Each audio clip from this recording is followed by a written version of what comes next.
Lemon, lime, soda, skies, lucky like a four-leaf clover. Strawberry, slice of life, singing with a sip of. Yo, hey, hey, papa. Yep, I figured that me talking excitedly would get boys a little bit excited too. That's fine. Let's see, I want to turn up my overall volume a little bit, I think.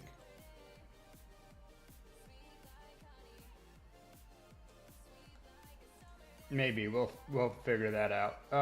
Actually, a little bit less. That should be fine. Yo, hey, hey.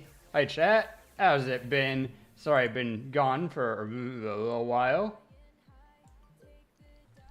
Is life treating everybody well? I sure hope it is.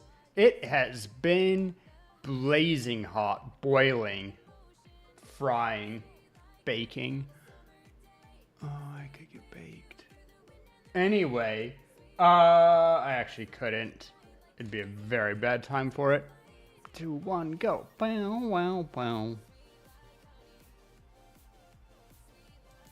Oh yeah, we linking that one for a second. Sweet like honey, honey.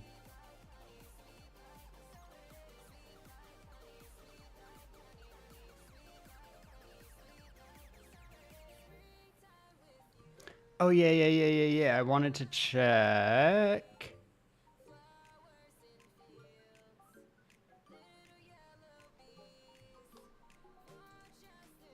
I feel like I saw something that the randomizer for 3, 2, 1, go.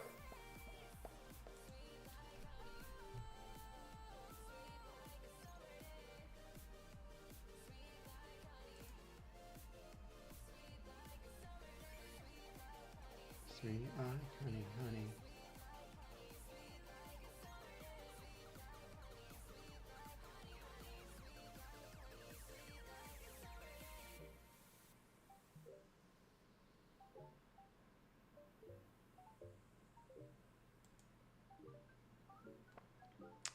Let's see.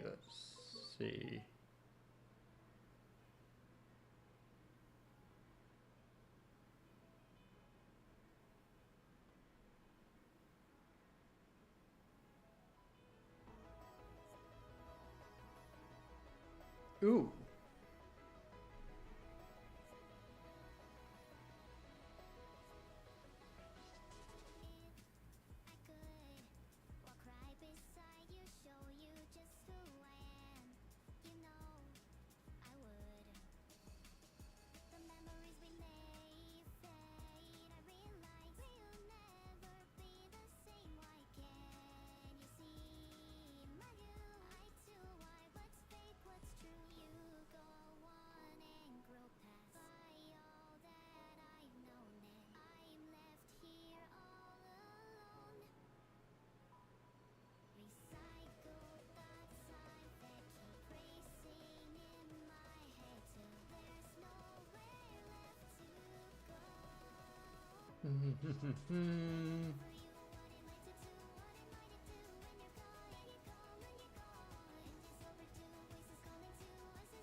Sorry, just checking something. I'm checking on Ocarina of Time transformation masks rando.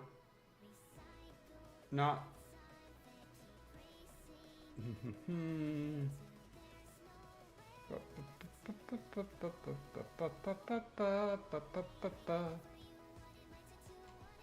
Da da da da.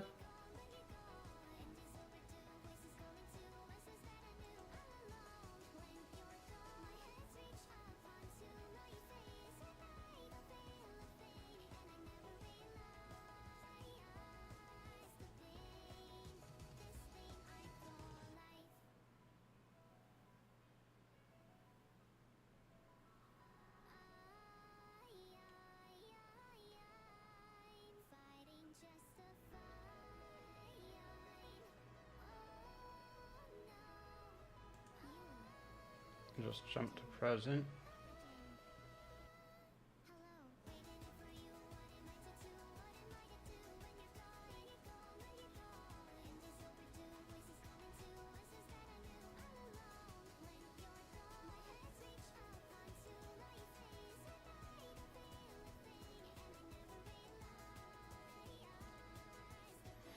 Just checking real quick.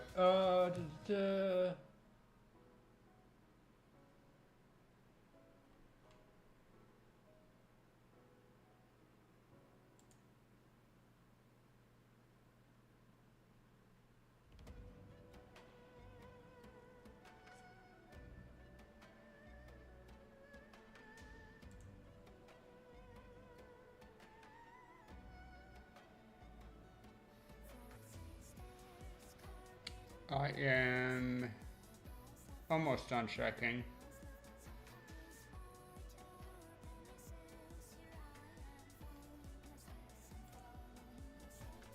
Drop by drop.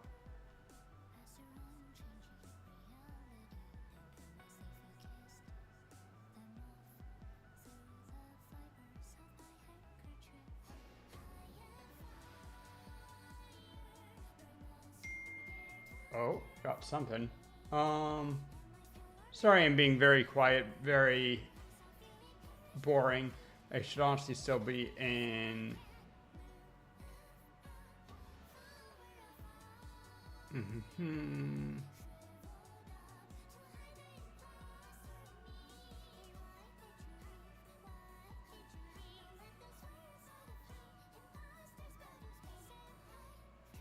Ooh, exactly what I was looking for. I mean, good enough what I needed. Shut up.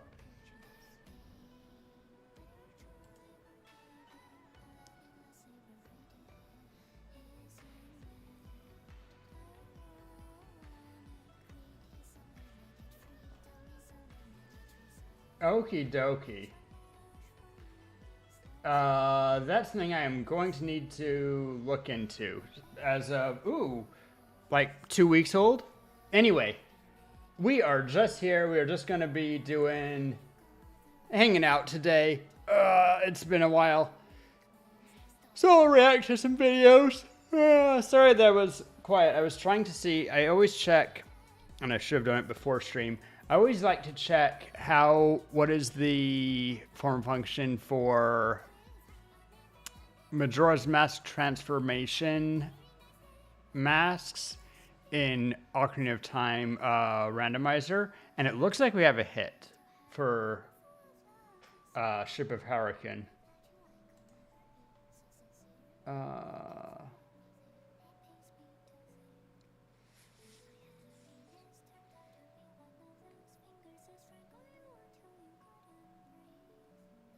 There. I'm gonna just check this. Show the ones, equipment, mass, need. Measure the necessary from to Ship to Hurricane for this to work.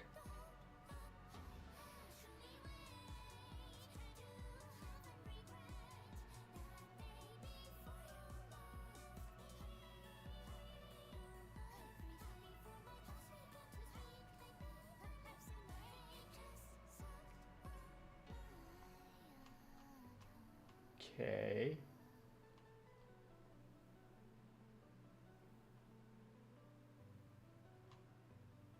And then all I need to check, come on, surely you have a,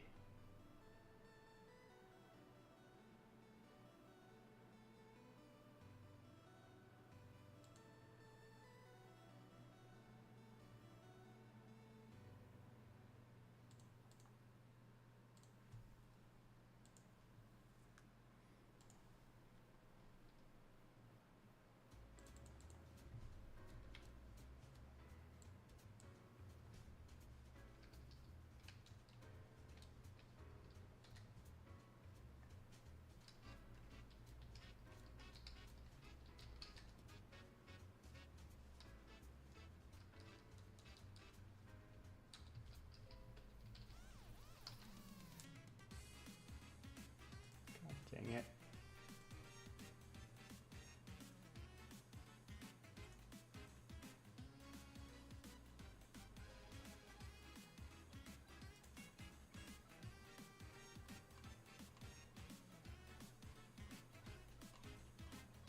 Gonna have to scroll a little bit.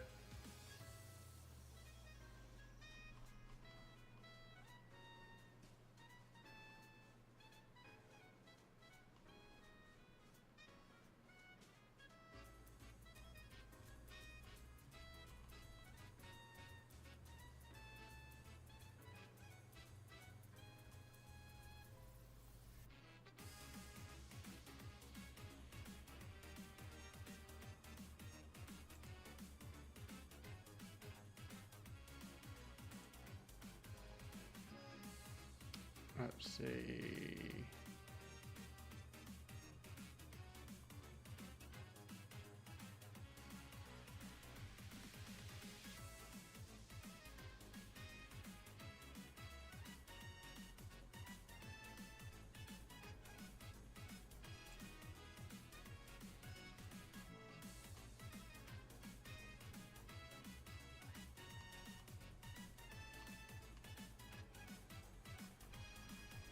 I had, oh, is it right there?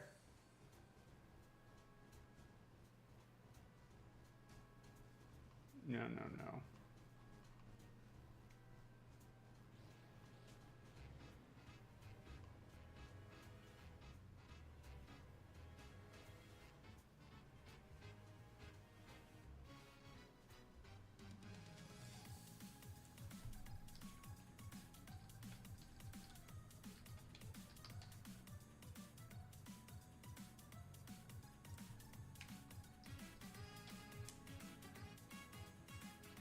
Dang it.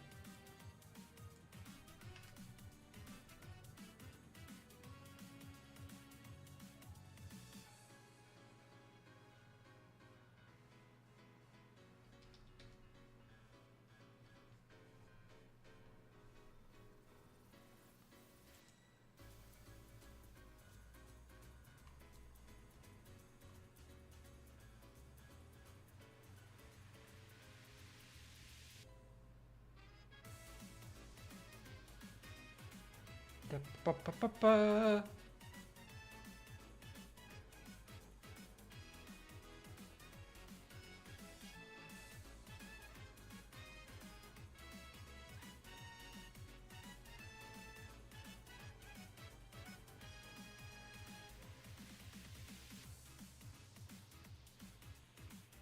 Gonna,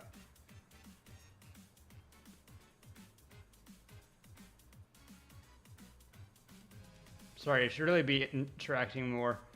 You know what? Let's watch a video. I think that's the response we need. So I'm gonna switch gaming. Music is a perfect time to pause, but that's your theme to put to the side. Oh man, you can actually hear my aircon. How loud is that for you guys? How much?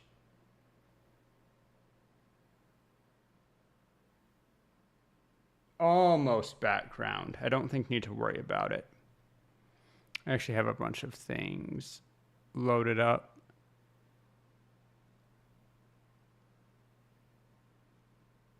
let's start.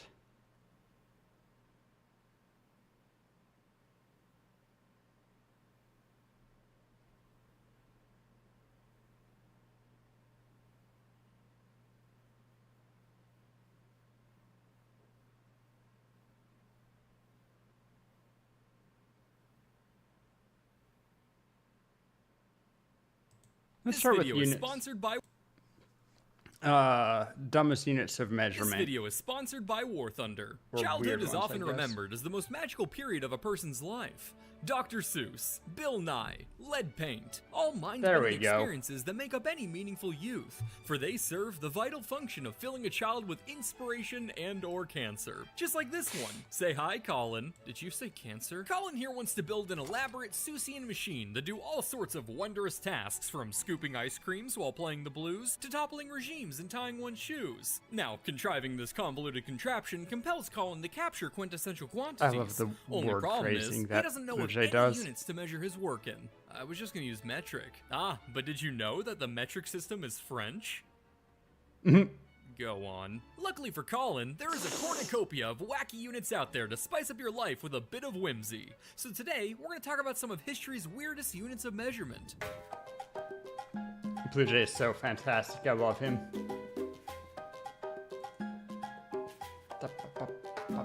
As I'm sure you smarty pants already know, a number can have dramatically different implications depending on the unit it's presented in. Take the number 17. Inches? That means you're the talk of the town. Blood alcohol content? Your blood stops being blood. Classified military document leaks? Well, you must be talking about today's War Thunder. sponsor, War Yeah! Thunder. War Thunder is the world's Okay. most comprehensive vehicle combat game, rocking over So 2,500 tanks, planes, helicopters, and ships from 10 different nations. With so much variety, they have practically everything you can imagine as a playable vehicle. Fighter jets and battle tanks? Naturally. Biplanes and armored cars? But of course. Unicycle with a claymore? Not yet, but I won't stop asking. All of which allowing you to immerse yourself in intense combat with realistic details, graphics, and sound effects free to play on PC, console, or mobile. My favorite feature is easily the X-ray view, which shows you the exact toe-tingling way you send your enemies to damnation. Who doesn't love penetration? Join War Thunder's massive community of over 95 million players today using my links in the pinned comment or video description. New and returning players that haven't played in 6 months on PC or console will also receive a massive bonus pack including the Eagle of Valor decorator, 100,000 silver lions,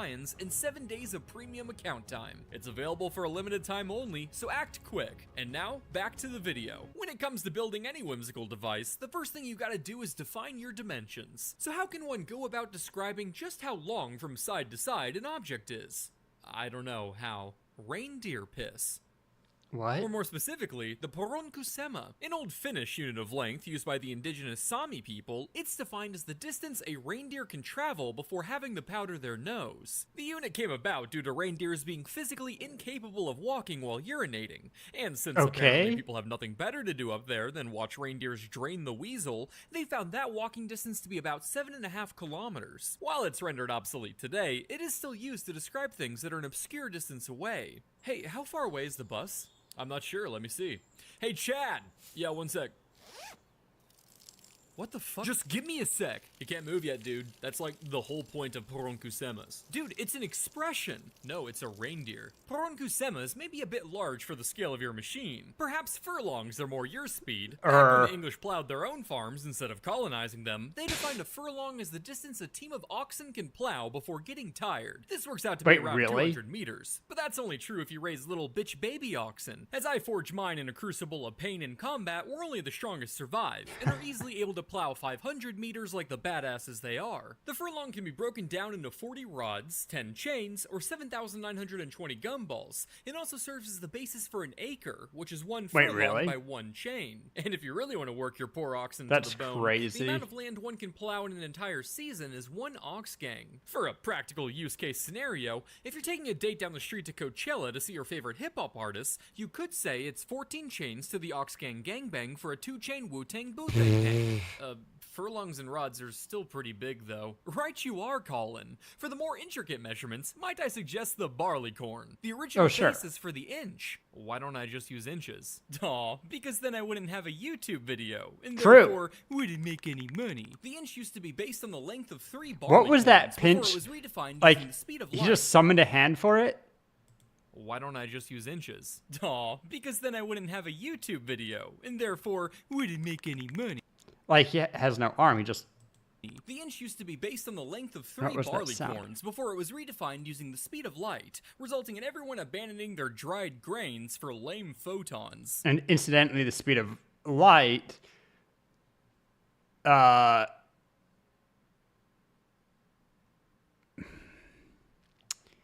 Okay, speed of light's interesting because speed of light is just its thing, but rather the second is now based on the vibrations of a certain crystal, I think.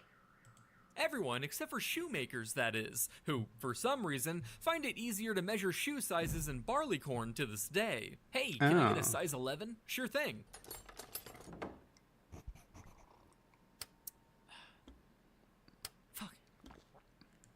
Fuck, it's too fast. Now that we got your doohickey all nicely dimensionalized, it's time we give it a purpose. What do you want it to do, Colin? Borger.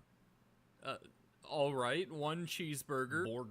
Borger machine coming right up. To spit out a large supply of burgers, we'll need a large space for the beef. Obviously, the most efficient way to supply said storage is with a direct farm-to-beef cube cabinet installed on the back. Wouldn't that be needlessly painful for them? Maybe. We can find out just how painful it might be with a handy dolorimeter. A 1940s device that applies heat, pressure, or electric current to determine thresholds of pain in the unit of doles. Each dole represents a just noticeable increase in pain. Just like that. Experimenting with a heat lamp on subjects' hands, the creators found that people started to feel pain at around 113 degrees Fahrenheit, or negative 7.419 degrees Wedgwood. But after 152 degrees Fahrenheit, 42.5 Romer, participants stopped reporting increasing levels of agony. Are you sure this isn't hurting more? No, it's the same. What is it? Nothing. We're done. Thanks for giving me your hand. Don't you mean a hand? Other researchers failed to replicate these tests. Blue Jay. The goals never quite caught on, but that didn't stop the world's masochists from trying to find a new way to quantify pain. Any average Joe can get stung by a bee and say it hurt, but only a true artist of pain can describe it as almost pleasant, like a lover just bit your earlobe a little too hard. Meet entomologist Justin Schmidt, born to be fanfic writer, forced to be aroused by pain. Schmidt made it his life work to rank the pain of various insect stings with a Schmidt Sting Pain Index. His idea was simple. Take a bug, put it on his skin, and savor the exquisite trip through agony and hellfire before jotting down just how much he wants to end it all. Here's the thing. In total, he exposed his flesh to the venom of 78 different species. I've seen people get stung by velvet ants, and if they're not doing a reaction thing, like they're trying to just milk it for content, like, I don't remember what the channel was, what the show was on Discovery Channel or whatever, where a guy put himself into painful situations and then always act like he wanted to have his limbs cut off to end the pain. No. Velvet ant pain is awful, but I watch people take it and just go, yeah, that really hurts.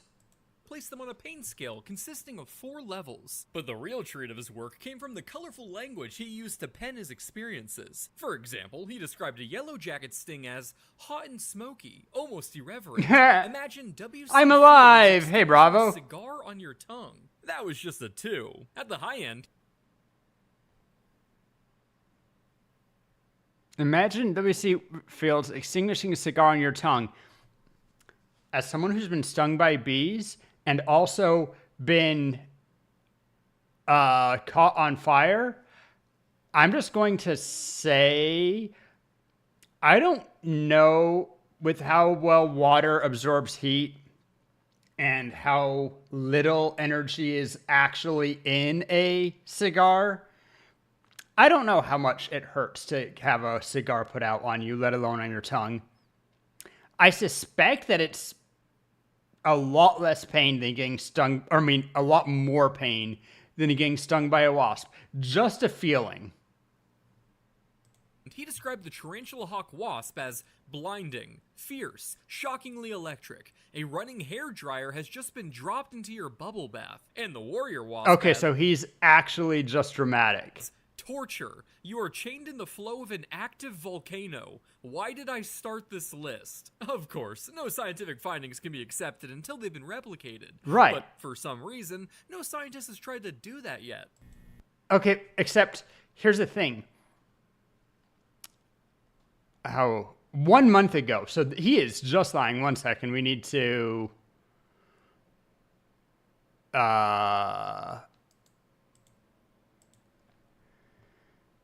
sidebar. Most dedicated mega viewer finally got an answer. Keep jumping up. I see.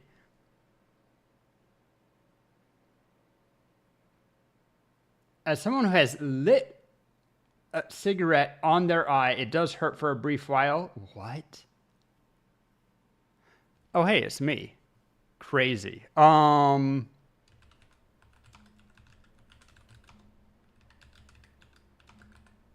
Okay. I'm sure.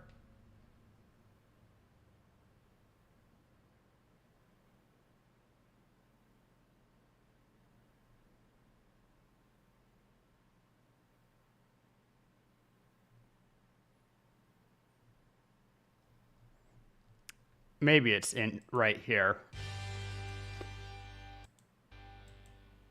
Well, Get a lit cigarette hit your eye. Ah. Oof. Ow.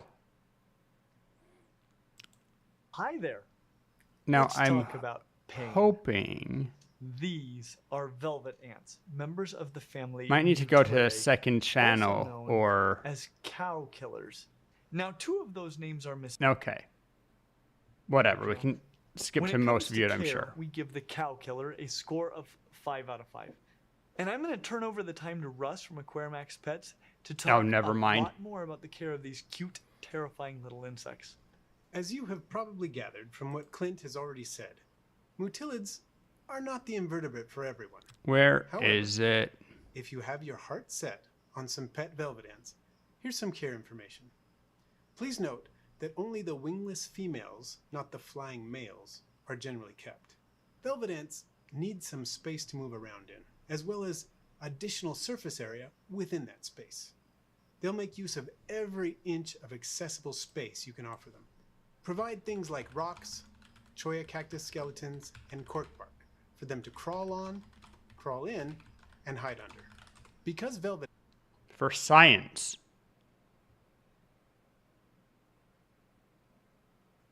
I think this is, yeah, Brave Wilderness. This is the guy who's like, oh yeah, this is the most awful sensation. Here we go, most painful thing in the world. We can sidebar for 20 minutes. Well, hi there.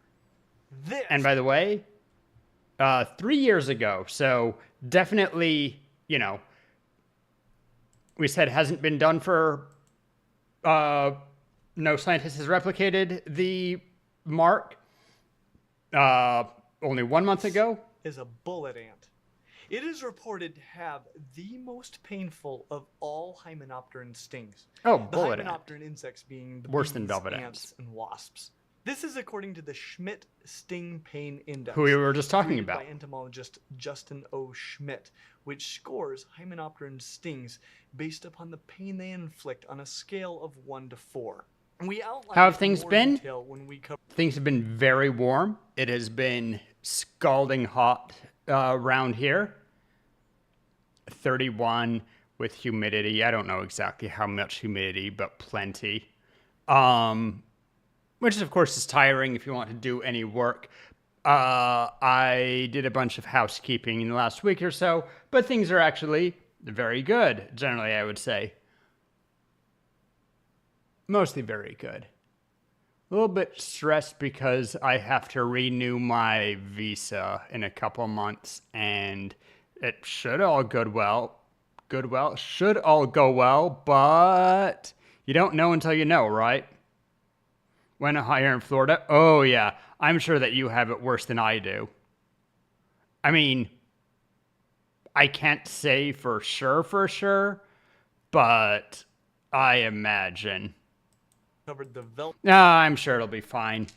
I just would really rather stay in Netherlands rather than go back to Utah, but I'm sure it will be fine.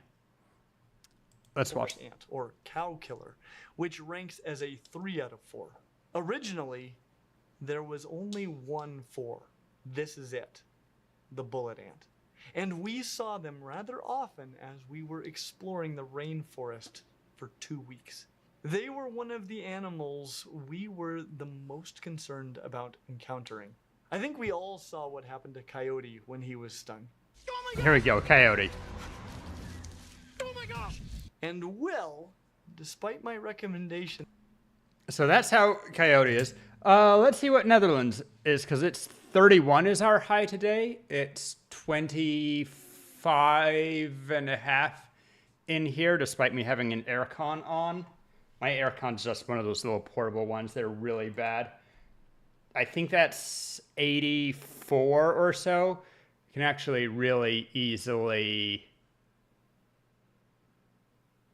30 times 9/5 is, I can just call that instead times 9 divided by 2. 2754 plus 32. So yeah, it's 86 today, I guess.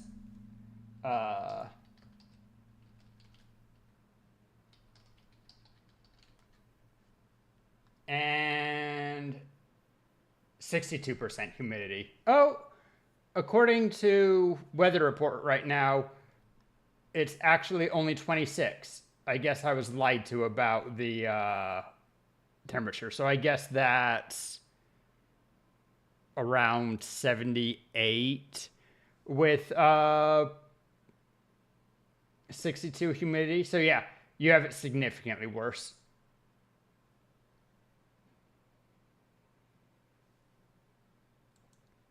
I mean, same thing here though, of course, right? That Netherlands is also on the ocean.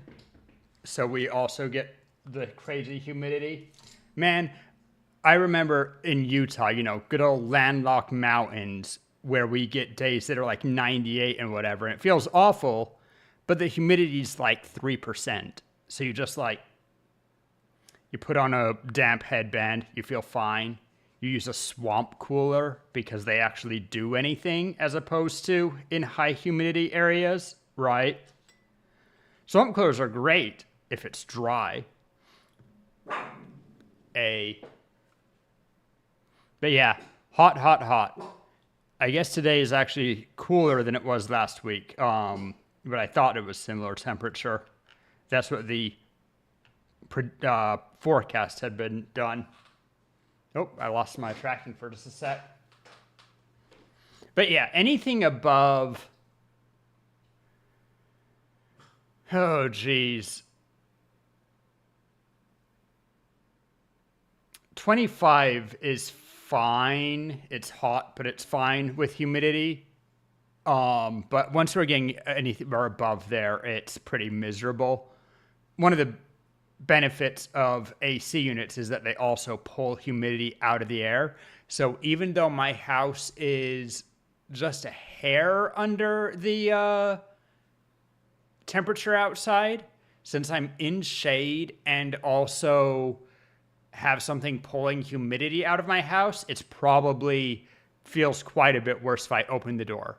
Problem with portable AC units is that they are pumping air from inside to outside, which, unless you have a hemostatic seal in your house, means that you need to do something to get the to prevent vacuum, which means pulling air back from outside. So how well they can actually cool it is pretty minimal, as opposed to a conventional air conditioner that all of the air outside stays outside and inside stays inside, and the only thing that moves between the two is the coolant fluid, which and then you have the evaporator and air conditioner units are kind of magic. I want to get an air conditioner unit / heat pump because they are much more fuel efficient or energy efficient, I should say, than conventional heating. Like crazy amounts more, up to 3 times more. And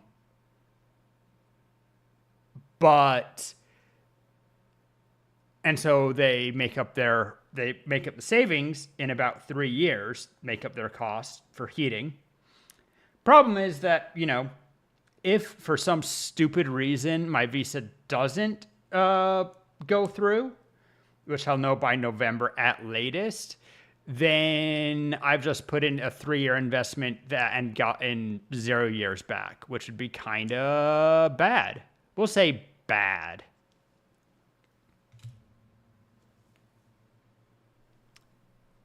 But I do regret it today. I might look into that cost and say, screw it. Can always try to sell it to a friend or do something to make the money up. Anyway, and I'll definitely get some money back with the housing stuff. Man, I hope that I don't have to move back. Among the other bad things is all the stuff that I've gotten and trying to figure out what I'm doing with it if I lost visa. But then I would want to try to find a visa again. Anyway, let's play video. That he not decided that he wanted to be stung. So he and Elliot, another crazy member of our team in the Peruvian Amazon, decided to take on the bullet ant challenge. Bullet ant challenge. Wait until our last full day in the Amazon in case he was incapacitated following the sting.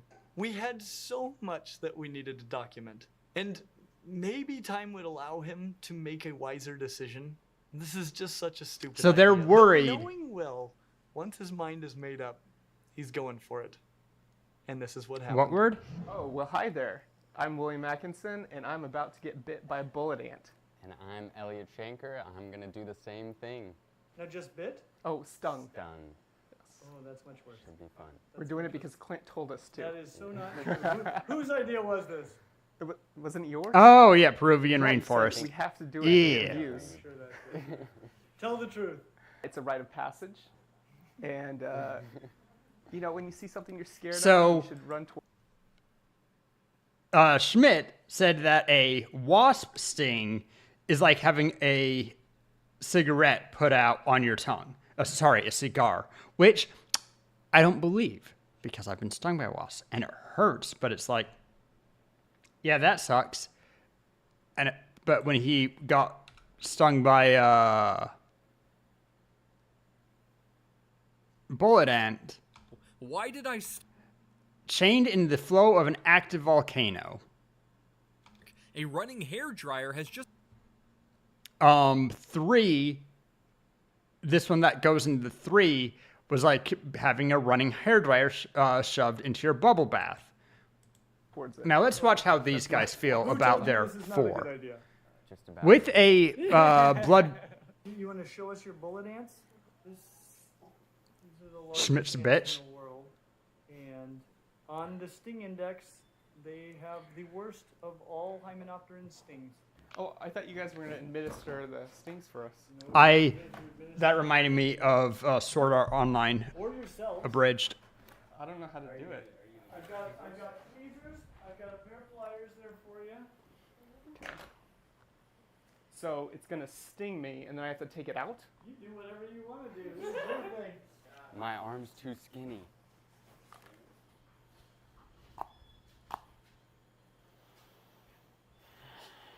And you gotta Did it get you? No, not yet. convince it to sting you. You might need to agitate it a little bit, annoy it. Where'd it go? It's on, on the- your... They've lost it. The thing that you really want is to have It looks. this awful thing. I bet if you pin it down right now, it'll sting you. But like on the hand. I don't want it on the hand. Okay, there we go. boy, Okay, there we go, he says. Hang on. That's his response to... And it's still on there. All right, I got it too.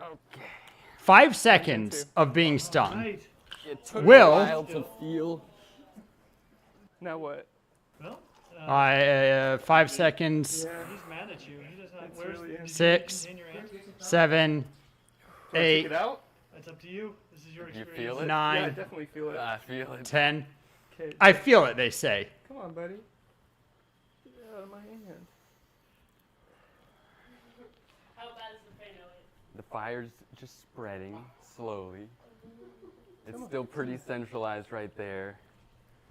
Just commenting, to be fair, I did have like 3/4 of my forearm covered in burns. Second-degree burns, if you have a third-degree burn, like everyone says, oh, that must be a third-degree burn. It is very difficult to get a third-degree burn, and third-degree burns don't hurt because they are deeper than the pain sensors of your arm. It's severe second-degree burns that are the painful ones. But I have like 3/4 of my forearm. I remember that I got into the hospital and with this burn, and they asked me that first they shoved my arm into a sink of cool water so that to stop the burning, and I could have come on the spot from that. And then they asked me, have you taken any painkillers today? I said, oh, I took an ibuprofen for a headache earlier, about like 2 hours ago. They say, right, we're going to give you a full dose of ibuprofen and acetaminophen. So they give me 800 milligrams of ibuprofen, and I don't remember the dosage of acetaminophen, but full, medical dose, because that's the highest painkiller before you start getting into opiates, right? And it turns out that they work well together. They have a sympathetic reaction. Then they have to let my arm dry, which I swear felt almost as bad as having it burnt again, before they put gauze on it and wrap it up. And for people who haven't been in severe pain, one of the things that's interesting is that your brain only has a certain amount of pain receptors. And once the receptors all get clogged effectively with pain hormones, pain, you have the receptor and you have the, what's it called? Have I completely lost track again? Whatever. Once you have all the pain receptors filled, until they are back open, you can't feel any more pain, and you will feel your pain go lower. It won't stop, but it will feel a lot better for a while. And they asked me, hey, so how's your pain? Do you need something stronger, or are you okay? And I go, are you going to be okay? I'm like, I'm in a lot of pain, but I think I can sleep like this. I think I'll be fine. It's the worst that's going to be, like, whatever. And as I'm getting through that sentence, I guess my pain receptors opened back up because I got back to the peak. It comes in little waves, and my entire body freezes up. I'm still conscious, but, my back arcs and just everything tightens from the pain. And the doctor says, like, we're going to give you some stronger pain meds. We're going to give you low dose of oxy. And they tell my friend that too. They're like, I think I'm going to tell you these instructions too, because I'm not sure how much they're going to remember. I remembered everything. Like, I was still perfectly lucid. I just wasn't capable of speech or control of my body. My entire body was arcing in pain. To be fair, I had walked myself to the hospital with this pain. With every time I walked in shade, it would go down to being, bad but manageable, and then walk back out into the sun and feel the heat of the sun on my arm and feel like I was dipping it back into a deep fryer again. Just how it goes. Hi, Pez. But yeah, they decided to give me something stronger. Point is, severe pain, your entire body locks up. you become incapable of speech, right? Just normal stuff. These guys, with, some pretty... They've been hit by blood ant. They don't seem to enjoy it very much. How bad is the pain, Elliot? The fire's just spreading slowly. It's still pretty centralized right People there. who eat ghost peppers have a harder time speaking than this. Stuck or something? Yeah, his thing is... Will is just taking this like a champ. Oh, well, Will has a 22-second sting now.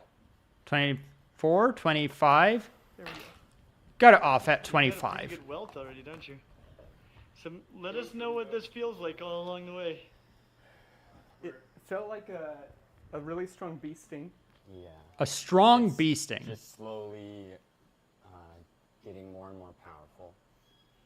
So it does ramp up. Where's yours? This doesn't look good for Coyote. You guys are just calling this Hindu cows over here. Just... The initial pain is not as bad as I was expecting. Coyote acted like, he started rolling on the ground, acting like he wanted his arm cut off to stop the pain. Okay. These guys are just How like, does it hurt compared to your expectations?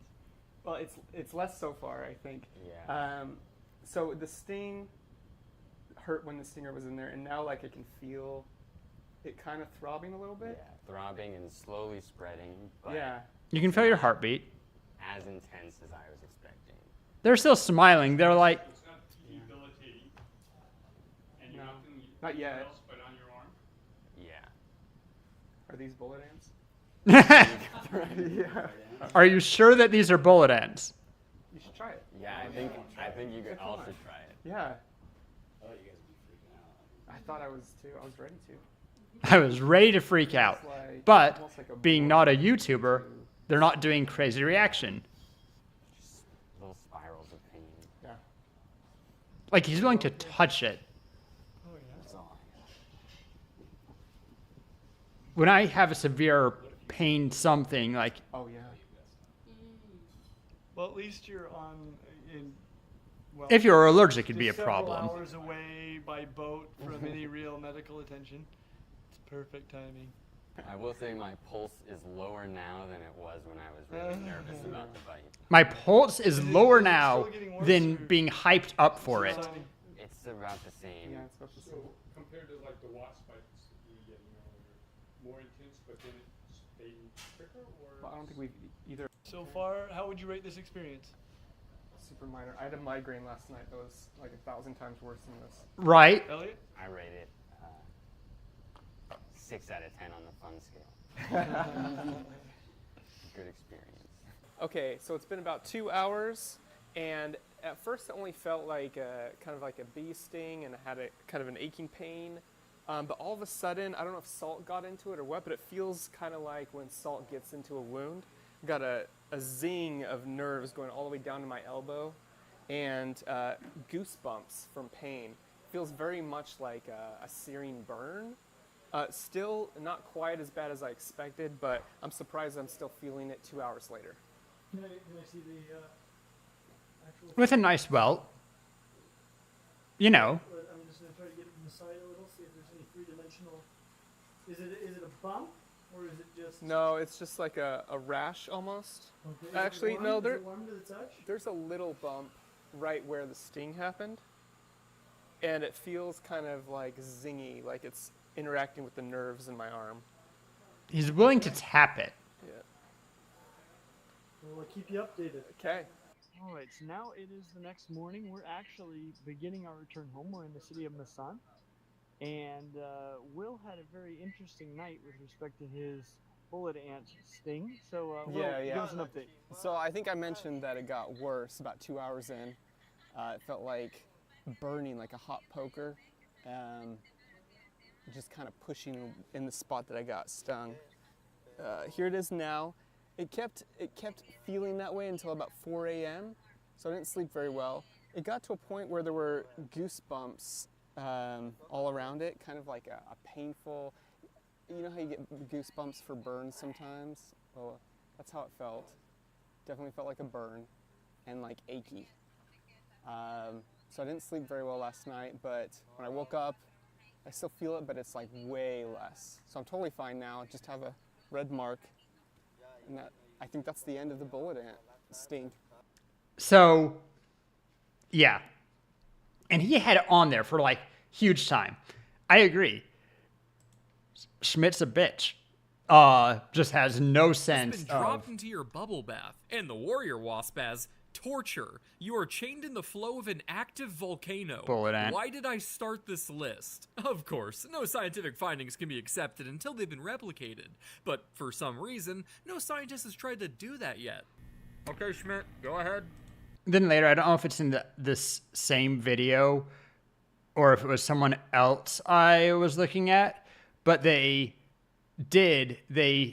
set a standard of they got bitten by, I don't remember, like just regular stinging ant, like a red ant or something, to set as their base. And they say, how many times would you be willing to get stung by this ant instead of being stung by this? And they just moved up the list, right?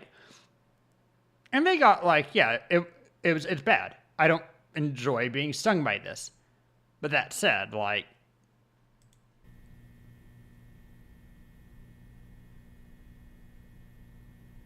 not this. Oh, by the way, we're gonna need a second opinion.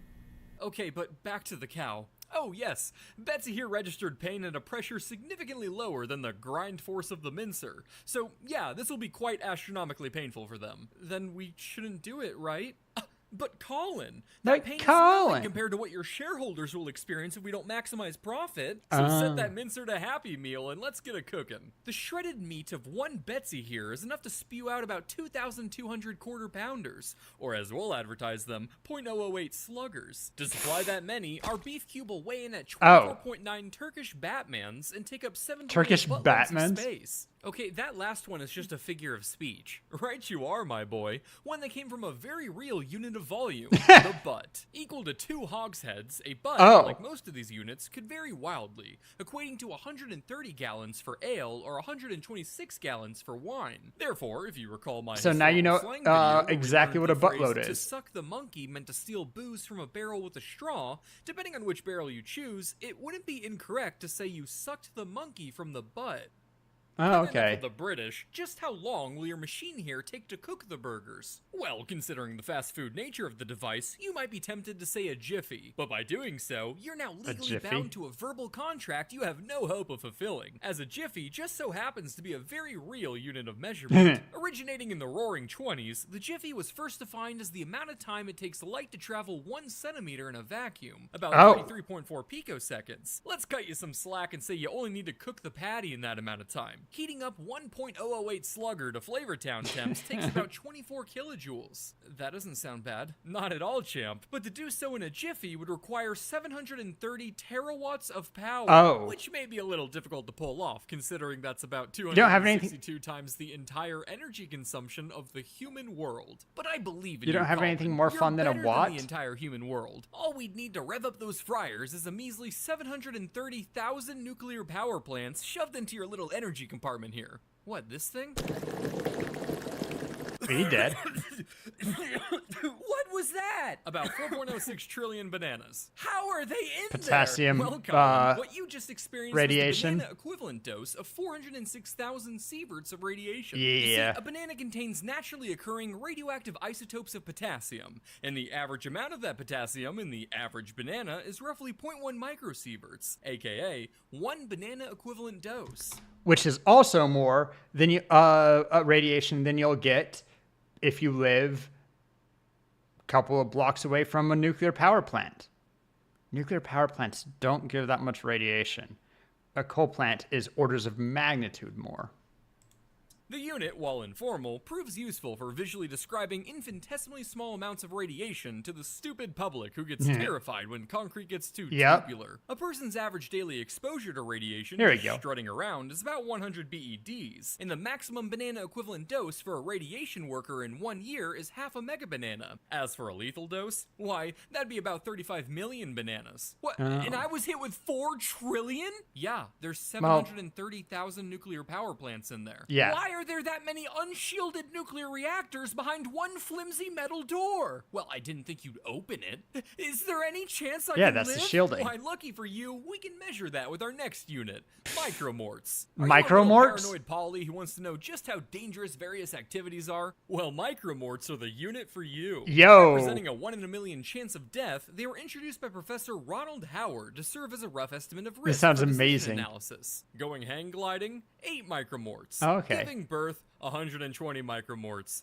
Appearing in one of my videos, 261,000 micromorts. Well, soon to be 292,000. But who's counting?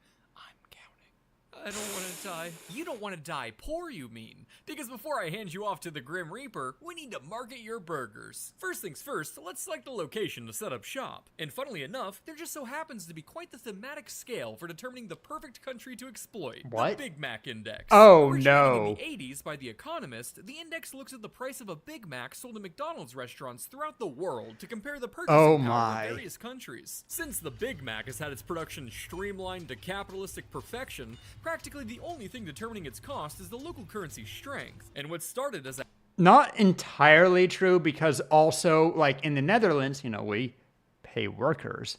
And so you see a much more expensive burger,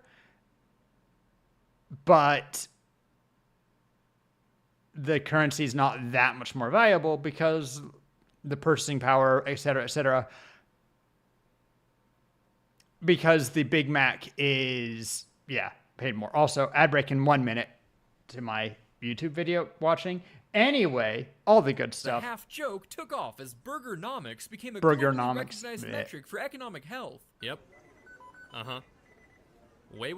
No. Just hang in there, Clyde, all right? And don't sell.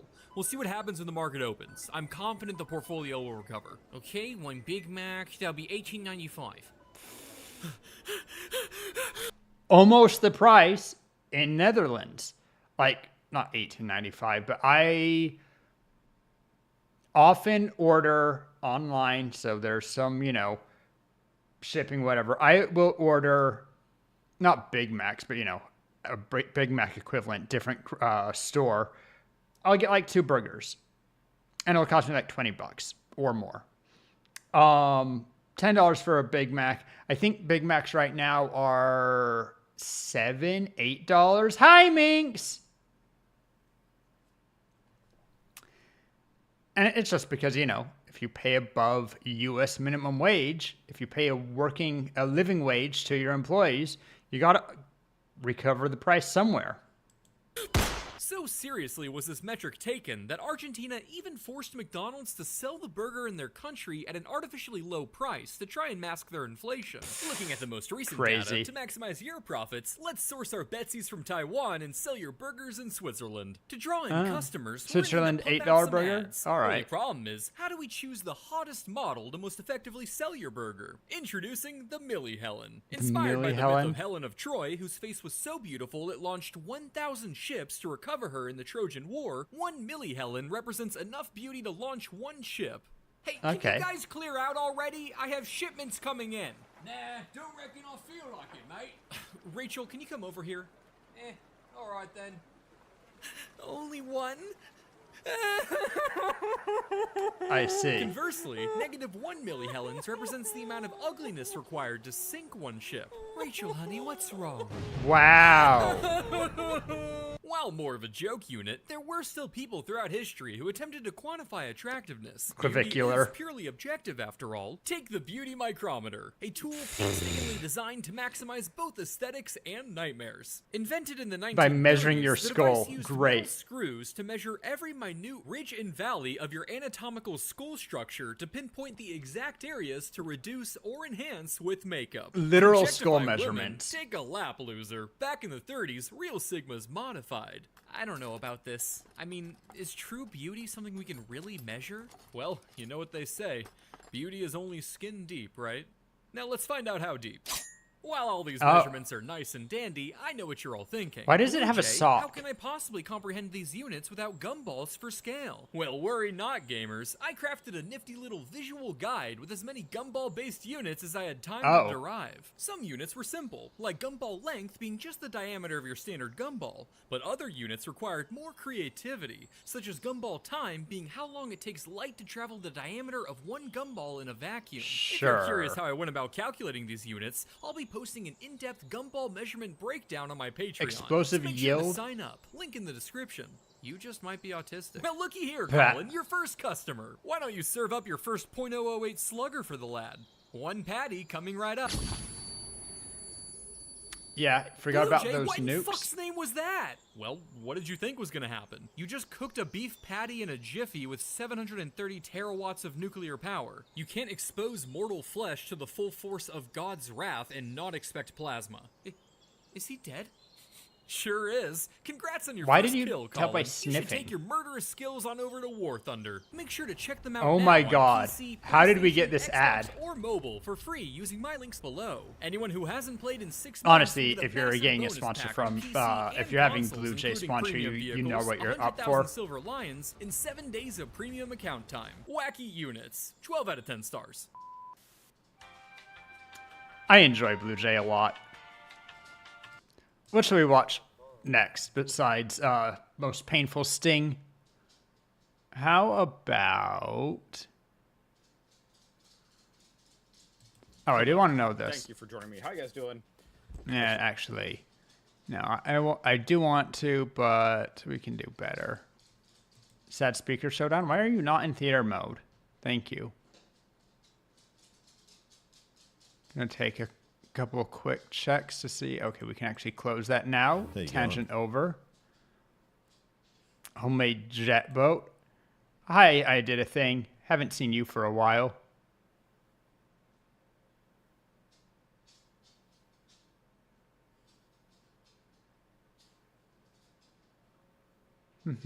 Ooh, I want to know this. Got my YouTube cartridge for the N64. Short It won't tangent. work. As you can see, there's no videos that loaded because the console isn't hooked up to the internet and I don't have the accessories required to do so. But there is a workaround. You're gonna need an Ethernet cable and, bear with me, some tinfoil. If What? you open up this on the front of the N64, which is typically for the expansion pack, you'll see a place for the Ethernet cable. But even after hooking it up, the signal is incredibly weak. Roll some tinfoil to create a stick and place it on your console like so. Try to point it in the direction of your router. You see, tinfoil absorbs electromagnetic waves, so we've essentially just created an antenna. Now with the Ethernet and antenna, the strength should be enough for YouTube to work. The only two problems are that 1, all videos are in 240p resolution, and 2, I'm lying. And you fell for it. Yes, sir, I'm still the GOAT. I've still got it. I'm the king of lying, so when I tell you this, you better believe it. I finally got my YouTube cartridge for the N64. Okay, but... Now, it won't work.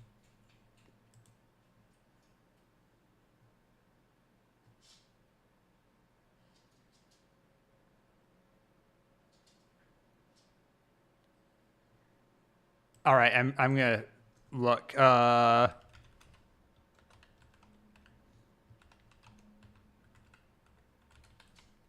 just want to.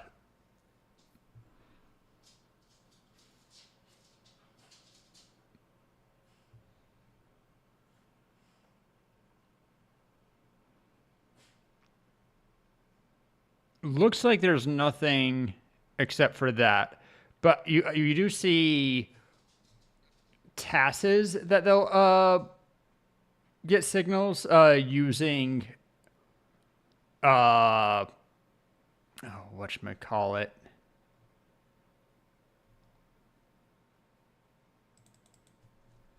Let's see if I can see N64 internet connection.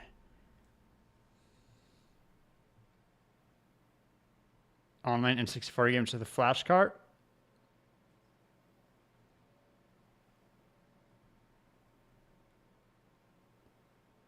See, these may or may not be real.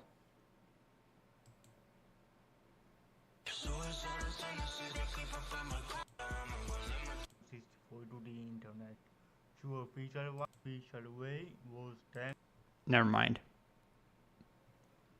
Oh well. Useless ancient instincts Sure. we all still have. As much as we like to believe that as a species we are civilized and technologically advanced, in reality, a lot of modern day society and our day-to-day life is still heavily influenced and, quite honestly, controlled by primal instincts, deeply ingrained in our brains over hundreds of thousands of years of human development. But in this video, we're going to discuss examples of primal instincts that were helpful at the time that today are quite useless or, in some cases, making our lives harder. Let's get started. I'm sure I there would guarantee plenty. that most people watching this video, if not everybody watching this video, enjoys a sweet treat. And while some of us enjoy a sweet treat guilt-free, some of us also feel bad that we quite often crave such sugary things that we know aren't good for us. But the reason most of us crave such sugary and sweet foods and drinks was at one point in time crucial for our survival. During the ancient prehistoric days of humanity, food was a luxury and likely the most valuable currency. And it's for that reason that humans were really eating anything and everything they could get their hands on. But not all foods are built the same. Eating bugs, Sugar and is leaves much cool, higher but in nothing quite calories. hits the spot to a caveman like something extremely sweet or something extremely fatty. And the reason for this Or is simple. savory Sugar specifically meat. is extremely valuable to the body because it gives your MSG body makes quick things boost taste of good energy, because it something tastes that like many protein. foods aren't able to provide. And because of this, your body responded extremely And you need positive it. to this food source that was able to give you such a quick hit of energy. Even if your body wasn't in dire need of energy at the time, your body is able to store that excess energy in the form And I'll of often fat, take meaning that at any time, protein at any over place, sugar. if there was anything sweet around, your body knew to consume it. Usually- and at the time, this could have meant like.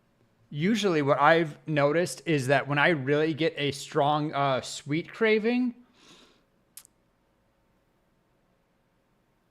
like if I have a umami craving, if I'm looking for that sweet MSG, that's just whatever, right?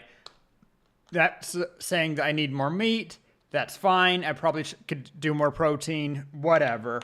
And that's fine for the most part, and that's healthier as long as it's not with too much fat, blah, blah, blah. Calories are calories at a certain level.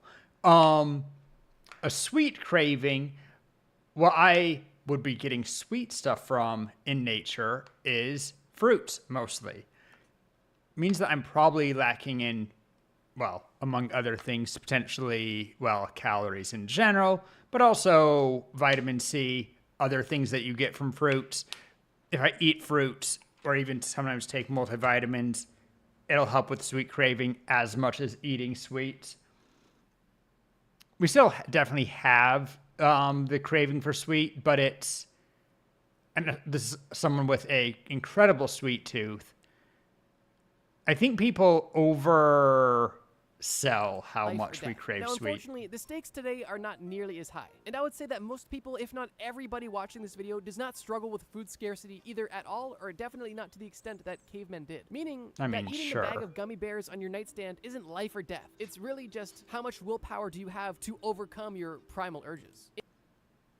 I mean, overeating also is something that you'll get a feeling from that you're evolved to avoid. Once again, like, and you need a certain amount of calories to survive. Like, calories are calories. If you're eating gummy bears and you're not eating something else, In today's world, eating anything sweet you can get your hands on almost has the opposite effect. Because at best, this excess sugar is just going to put extra weight on your body. And at worst, it's actually going to have a detrimental effect on your overall health. The complete opposite of the intent of this instinct in primal times. So if you ever feel bad about having low discipline when it comes to well, sweets, a little it's bit because caveman basic. Hundreds of thousands of years ago realized that Calories are berries calories. give you Eat a the kick pure of sugar if you energy that want it. bugs, leaves, and Avoid animal fats sugar just somewhere couldn't else. do. Oh, and as a quick And bonus, or- the reason why everything in the world today is so sugary is directly related to the human instinct of craving excess sugar. Humans don't crave sugar because everything in the modern diet is full of sugar because these companies realized long ago that humans fundamentally crave sugar. And if Kind of these food true. companies could provide it to you, working against it. Another more dystopian part of modern day life is the fact that even though we are living in the best time ever to exist as a human, we likely deal with the most issues ever. And this is because humans have a deeply ingrained negative bias, which, like you guessed, that in one's primal kind of times mostly served true. unknown, which is likely one of the oldest human instincts we all have, helpful in the modern day. But as a whole, the exaggerated fear of failure Need is for more status, I detrimental to people am than it quite is sure helpful. In is ancient times, gold not as much a useless instinct as a socially conditioned one. We'll try again. Herd mentality. That one's true. I don't see that as something that we're fighting. Excessive need for control. That one is absolutely something that is not strictly socially conditioned, but something that is psychological response. Generalization. We have to fight, but it exists for a reason. It helps. It's called pattern recognition. It's a good thing still. Okay. Yep. I thought that was going to be better. I found this very good, I should say, karaoke.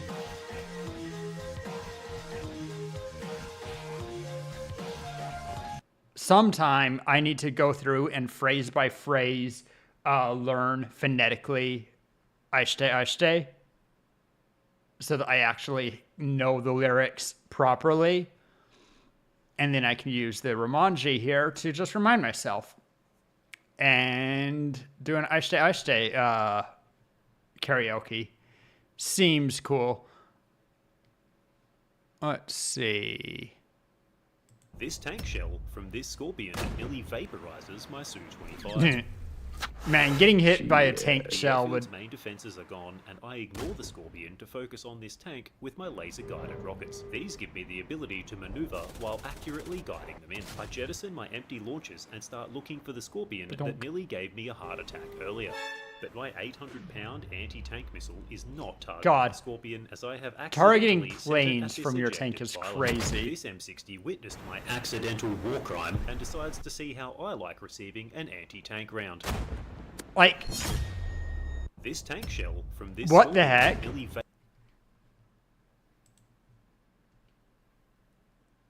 Oh, we did units. Now this is vacuum mathematician. Let's do the sad speaker showdown. This is a good one. Of course this is a good one. This is the sexy speaker. The sexy speaker. Bluetooth mode. Oh my. I've handled so many Bluetooth speakers, no one comes close to the lady hiding inside of this thing. And it's the lady hiding cromulent. inside? I don't hate it. Well, the speakers we're going to be looking at, I do hate. We're going to start off quite contemporary, and then it's just going to slope massively. You'll feel it when we hit the slope. By the way, sometime next week, I really need to do a reaction to Digital Circus. Or I guess it could be the week after if it's early. Point being that we need to be ready for Digital Circus live react to the last episode. My pixel. On the go! That's a lie. Hi-Fi? Look how bonkersly tiny this thing is. Built-in power supply, and look, it extends. Travel size. That's the only thing going for it. Wait! Model name Pony? Oh. Pony? I like that. Hiding inside of this thing. Sensitivity 83? That's really low. This is gonna eat up all the volume in the world. It's a 60-gram pony. Oh, and the lights keep coming. Turn your MP3 player into the life of the party. You know, huddling around this thing at a party would be the same as huddling around like a Bic lighter and calling it a campfire. That's insane. Release the smell. Oh, I thought it'd go flying. It's fine. What else do we get? Oh, actually handy. Is it? Oh, wow, that weight. This is substantial. This is micro-sized dingle to regular dingle. We'll take it. It's too small to fit into itself. This is handy. I wish it wasn't made out of angel hair, the thinnest cable I've ever felt, but we've got one. No, we love those. Oh, it uses the absolutely ancient USB standard. Only my most ancient Nugs has this. How old is this thing? Oh, this is all lining up now. In the Nug Dip, we found this guy. A hideous bootleg nano thing. And it's got that horrific standard and the worst keychain thing I've ever seen. But it has micro dingle. Ooh. Micro dingle. I'm keeping them together. I could actually use this. I like the macro dingles. I could use it now. Thank you, Pony. You delivered all my dreams, except for the ones I wanted to come true. And one of these horrendous ancient USB standard. I mean, it's nice to have another one of these, but I don't need another one of these. And nothing else. All right. I got my beloved iPod here with Scarlet Fur on it. See, I wasn't lying. Scarlet Fair. And I guess we just pick it like this. Oh, that can't be good for the headphone jack. I was Okay, gonna so say that is not it's good for got a your aux battery port. in it. It's CAC, guaranteed. Let's see if it even works. There's a light on the pony. On. Oh. Oh. Okay, I know what's happening. You can't hear it, but it's going like. I could hear it. And I think it's because it is so low on battery that it's actually struggling to output anything. And it's Okay, so we keep it plugged for a running out of minute. battery. You know, there's 3 levels of switch to it. What? Hang on, there's another brand on top of it. I like it. Well, I love it's jank charging. pods. I'm gonna read my pony. Oh, it tells you everything. We all know about the hanging loop, the pre-loudspeaker. Where's What? the actual loudspeaker? Pre-loudspeaker and post-loudspeaker. Oh. Dingus extended. Whoa. Okay, this is really summing up what kind of world this thing lived in. PSP, That's not A. a PSP. Walkman. Palm computer. Troubleshooting. It stinks. Loudspeaker suddenly stops sound. It's made of crap. Like it tells you how to do it, you just reef on it. That's how it works. Uh-oh. When the battery's full, it goes from green to red. Charge That's the time wrong 1 to way. 2 When you're hours. charging it, That is you a gotta have long it time. on. Do not contact a flexible resonator with fire. Oh. That's true of most electrical devices. All right, I've been letting the pony juice up for quite a while now. Okay. I'm getting Still very red light. bored.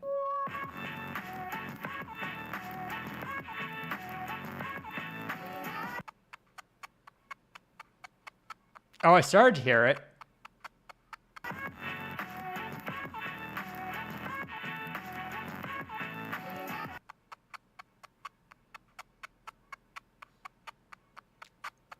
Every once in a while, you're hearing just a my teeny pony's bit. done a big old sad. What if we extend it? Where's Oh, no. Wait, hang on. I can't clearly see how you'd make this thing. Oh, all right. So you twist it. Ooh! Oh my. Ooh! That will change everything. Nah, the pony's had it, right? Off to the glue factory with you. The glue factory for the Wow, pony. look at the Get length it? on this. Dang. This is only the first one. All right. Told you I was Dang, getting back big. to my roots. A Craig product. Digital I never wanted to call it MP3? Craig products because that's just the name of an old mate, and that logo's messy. And then they literally make everything, and then I just Craig. could not be bothered. USB AC or battery operated. Hmm. Battery, no, it's not gonna. Plays all of them. Wow! 3-way power. You're bragging about the same thing again, Craig. Amplified stereo speakers, stereo sound compact speaker. You've said the same thing twice. Yep. Gosh, I gotta. They don't have a lot going for it. You got to just repeat everything. Aged beautifully, by the way. Good old It's not AI. Toyota's fault. They got sprayed Except with it's a way spray, earlier, but which it is, like, feels very like AI oxidizing, right? marketing. If it wasn't part of this channel, that wouldn't happen. If you're curious, it was a fire retardant spray, right? And man, it oxidized everything. My Ooh. brand new Craig. Ooh, wow. That's made of nothing. Oh, it's got that pre-exploded electronic. Do you know there was a time with cell phones? I'm not sure it's still. Actually, it's pretty likely to be true because when I lift my cell phone, it's pretty heavy. We figured out that we could make cell phones actually super light. Like, you use plastic in the case and instead of metal, and it doesn't take. All of your chips are not that heavy. A little bit of circuitry. The core of a phone is not that heavy. And let's face it, your phone case is made of plastic. Might look like metal, it might have a teeny bit of metal to it, but it's plastic. Thing is that if phones are too light, people think that they're going to be flimsy and just generally no good. And we don't like that to sell it. How do we make people think that the phone is going to be better? Yeah, let's put some little weights into it. Let's just add a couple of little lead plates into it so that it feels heavy. And now that it feels heavy, that means that's going to be better and it'll sell better. And God damn it if it didn't actually work.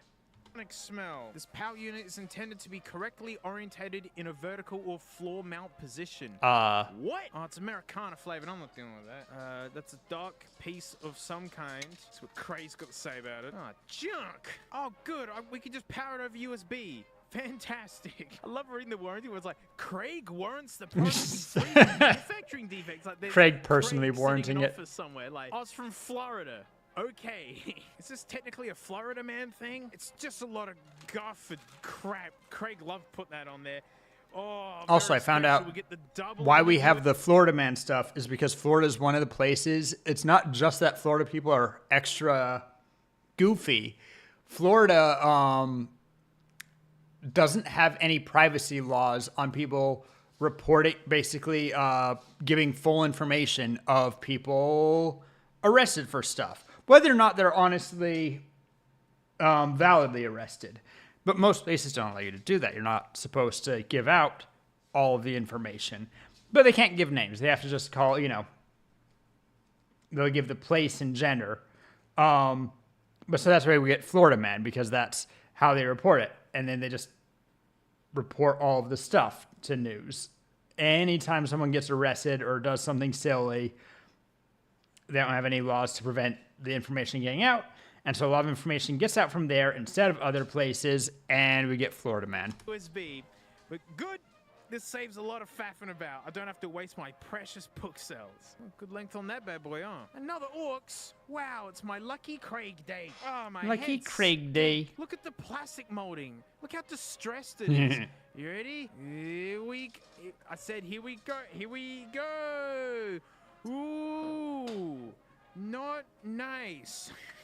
Not nice. Wow, this is built really well. Okay, and all right. Yeah, and you just smash things straight into it. Seriously, my hands smell like poison now. I didn't think I My hands smell like poison now. Ooh, double hinge. Ooh. The value you get here. Risk of Why? electrical shock. I mean, I guess plugged into the wall, perhaps. Yeah, that's where your double screams go. Your man, double Craig are good at screams. putting stickers on stuff. They don't give an F. I love how crooked they are. Made in 2010. That's actually later than I thought. Yeah, that's I thought kind this of was recent. 2006. The iPhone was out. The iPhone 4 was coming out. Like What? we He just didn't have knows when the iCloud. iPhone 4 came out. Double aux in. It's got aux in and aux in. Give it its 5 volts and be done with it. You wait, Craig? Yes! We got a Craig light. I can We got a hear Craig it. light. Can't wait. Keen for this. Oh, it even sits in there. Kinda. Not in an official capacity, but a capacity. Max volume. Give me all the Craig you got. iPod max volume. This is Max Craig. These are the biggest Craigs I've ever had. Right.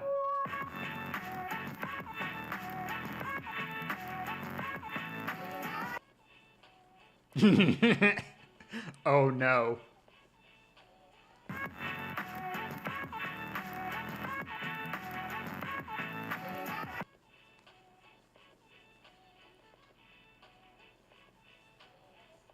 It is the sound of disappointment. That's about as loud as when, like, you take a vinyl turntable and you put the stylus on it and you just let the vinyl run without any speakers plugged in. It's about how loud you can actually hear the vinyl coming through the stylus. Interesting. I didn't know that. I'm That's gonna have cool. to find a stupid idiot adapter, unsubstantial Americana flavored thing. All of this for a stupid Craig speaker. You kidding? Wall power. Wall power Craig. Give me everything you got. It was already everything. It has nothing more to give. It's the shut up. Oh. Shut up. You made me walk into another room for that. I don't look at YouTube chat very much. Hey. Sorry about that. Quality. Oh my Mini Dans. My bad. Knew it. I gotta know. How do you get so little volume from wall power? Oh, they're sunken in. You know, two's enough. Come on, surely. Surely. Normally don't get anyone on YouTube. Come on. Wow. Oh, man. Oh, they're there's some caps on there, but they hide a bit of a zap in it. Huh, that electrocution risk actually had some merit. That's what's required to make so little volume. And hang on, where's a nice safe spot? Oh, there, on the floor. On the floor with everything This is else. going worse than I feared. Oh, the Craig took a chunk out of my eye. Oh no. Oh, Anyway. so much collateral damage. You know how I said it's like gonna really pivot hard at some point, like because those are pretty contemporary. Yeah, well we're pivoting. Oh. Look at the face on this idiot. Ayo, greetings. They're all over again. 100% waterproof. Well, I've got a filthy warehouse sink I can. Yeah, normally just see everyone from Twitch. Speakler. Oh, the Speakler. Bluetooth, so annoying. It is brand new. No one's bothered to Be get first in person here. here for now. Yeah, don't. He's got a lanyard. Honestly, gonna be so real. Normally keep the YouTube mostly for the as a VOD, but also, you know, it's good to have the YouTube chat. It's something. No reason not to engage live stream everywhere that you want. How you doing? Welcome in. Bendable arms and legs, so he's just like us. A pop culture marvel. Bendable yes, arms in and terms legs, of just like selling us. out hard. Fantastic. Crafted for SpongeBob devotees. In other words, people who just want SpongeBob on it and don't care that it sucks. Like a religion?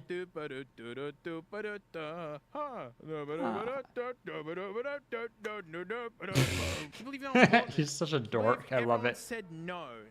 This is all nothing. Ooh, it's getting worse. We are watching Yeah, the Dink Pods Sad Speaker Showdown. It's been sad. And speakers. It's getting worse. It's more like a piece of cheese. Wow, he's what Hey, look in at the that world feature. is he The made bendable out arms of? and legs. That's the feature. Gosh, we're in for a It low looks tier so time. foamy. How is this worth putting on the Just box? looking around It's grit YouTube until you resistant. find stream. Like, Tap. grit don't do nothing. That's actually Most of crazy. This product is nothing. Considering, except that like, you I push know up how his bad. face, and that's the product. Oh. They just put it inside of a house. You saw Limbus come.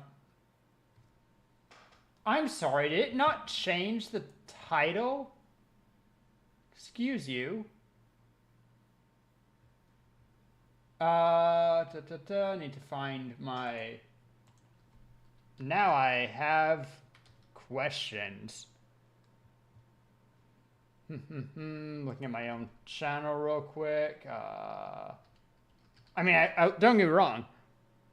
I'm all about talking Limbus Company May 14th.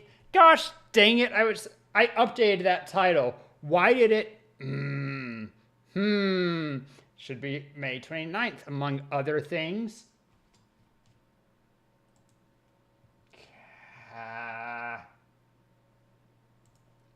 All right. Let's see. Don't think this is the right place for me to edit that. I think that I need to go to... One second, I'll need to do that. I do, mess around with YouTube. That was just, let's see, May 14th. That would have been just when Ryoshu came out and kind of theory crafting around her, right? Which, cool stuff. Surprising not Limbus, some Limbus fans don't come here before me just because of the title. I mean, you know how, we'll say good, how good the YouTube algorithm is about giving small channels, particularly small lives on. As I said, I mostly do the YouTube thing because it's a VOD that I can keep up in case we ever, in case people want to see VODs, because Twitch is notoriously bad at keeping stuff around. And that's fine. Like, it's whatever. And then people can be in the YouTube chat if they're in the YouTube chat. That's fine. Let's see if I am logged in correctly. Good. Let's change that title real quick. We just reacting to stuff. God.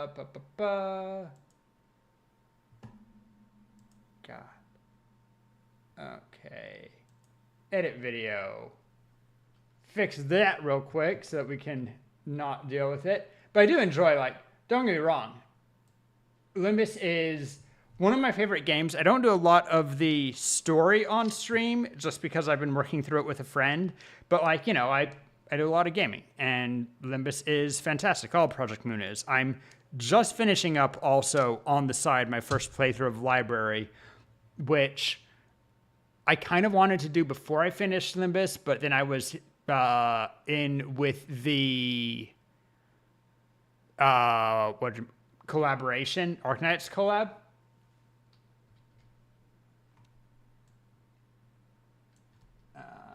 Vtuber reacts. That's fine.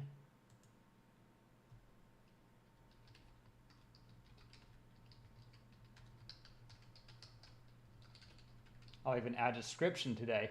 Never do that. Nah, I could do thumbnail. We're not fussed about it. All right. Let's save changes so that it actually is on the right stuff. Can have all that. Supposedly close to a lot of small streamers. That's cool. Half the time, just randomly find small people on your own. I do think there is value in the live stream space for YouTube, but it's mostly for like events. YouTube is very much directed towards events. Of course, HoloLive and some other VTuber stuff exclusively are on YouTube. And so there is some of that which drives people. The way that I've always heard, the watching experience is honestly best on YouTube. You go to YouTube for the watching experience, and you go to Twitch for the community and interactive stuff. There's a little bit of value to both. And as said, the nice thing is that Twitch does not do very well at keeping old VODs around, and so it's good to have a VOD channel, just in case. Of course, it's one more thing to delete when you accidentally dox yourself on stream, but you know, so that goes. No, Limbus is always a great community. Out of all the communities, like, are gaming communities as toxic as fandoms, like television fandoms? I guess not. I think that most gaming communities, while there are definitely some quirky ones, like the fact that War Thunder just randomly leaks docs and, like, you know, each fandom is going to reflect the game to a certain degree. But gaming fandoms, I think, tend to be more chill. We're all here for a good time, right? Whereas, which can get a little bit weird with Limbus and other story-driven games because it does become story-driven, not just the play. Remember, wish you got someone to watch your stream because half the time it'll be very dead here. You better wish you got someone. But yeah, I mean, I do have stream chat, which you can see is dead. It is also just the issue of being a small streamer. And unfortunately, while there is plenty of growth that can happen, and it's not the growth for a streamer is, what is it, 10%, 20% skill, 70%. There's things you can do to boost your growth for sure. I need to be doing edited videos. I need to be doing shorts.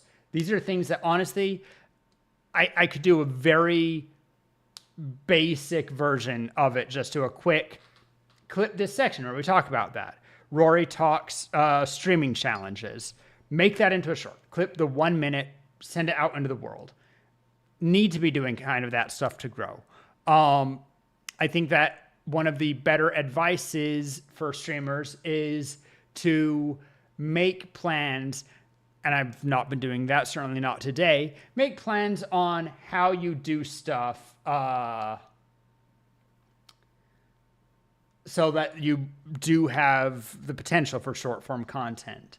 The stream is your main funding source and also where you get the footage, but YouTube, etc. is for growth, right? You grow with YouTube, you make money off of stream. I don't know. In my experience, it depends a lot on how far behind you are on Limbus explicitly versus like Library of Ruina. The Library of Ruina fandom is pretty excited to watch you get where you are. I find every game fandom to be pretty bad with backseating, but it can be, that's very hit or miss, I guess we'll say. Usually making a stream channel is a good thing. Yeah, a stream schedule is a good thing. Planning little bits of your stream on like, okay, what am I going to do today to make it more engaging, increase engagement, to give myself a clip to find for stream. I just got back after a short 2-week hiatus in order to take care of some stuff. And today I've not been doing much. It's just literally just chilling, doing some React content, complaining about, we were looking at the Schmidt pain index and how he talks about how the pain from bullet ants, actually they were talking about specific wasp, is like being trapped in the flow of an active volcano. Why am I doing this? And then you see some YouTubers get stung by a velvet ant or a bullet ant and they act like they're having a heart attack, like you need to cut their arm off to avoid the pain. And we just watched a couple of guys in Peruvian rainforest catch a couple of bullet ants, convince them to sting them, leave the stinger in for like 30 seconds, and they're like, huh. Yeah, that kind of hurts a little bit. I mean, I wouldn't do this for fun, but ow. Like, it hurts. They're like, yeah, it's a really bad wasp sting. It gets worse. It burns. Apparently about 2 hours in, it feels like getting a salt into a wound. It gets worse.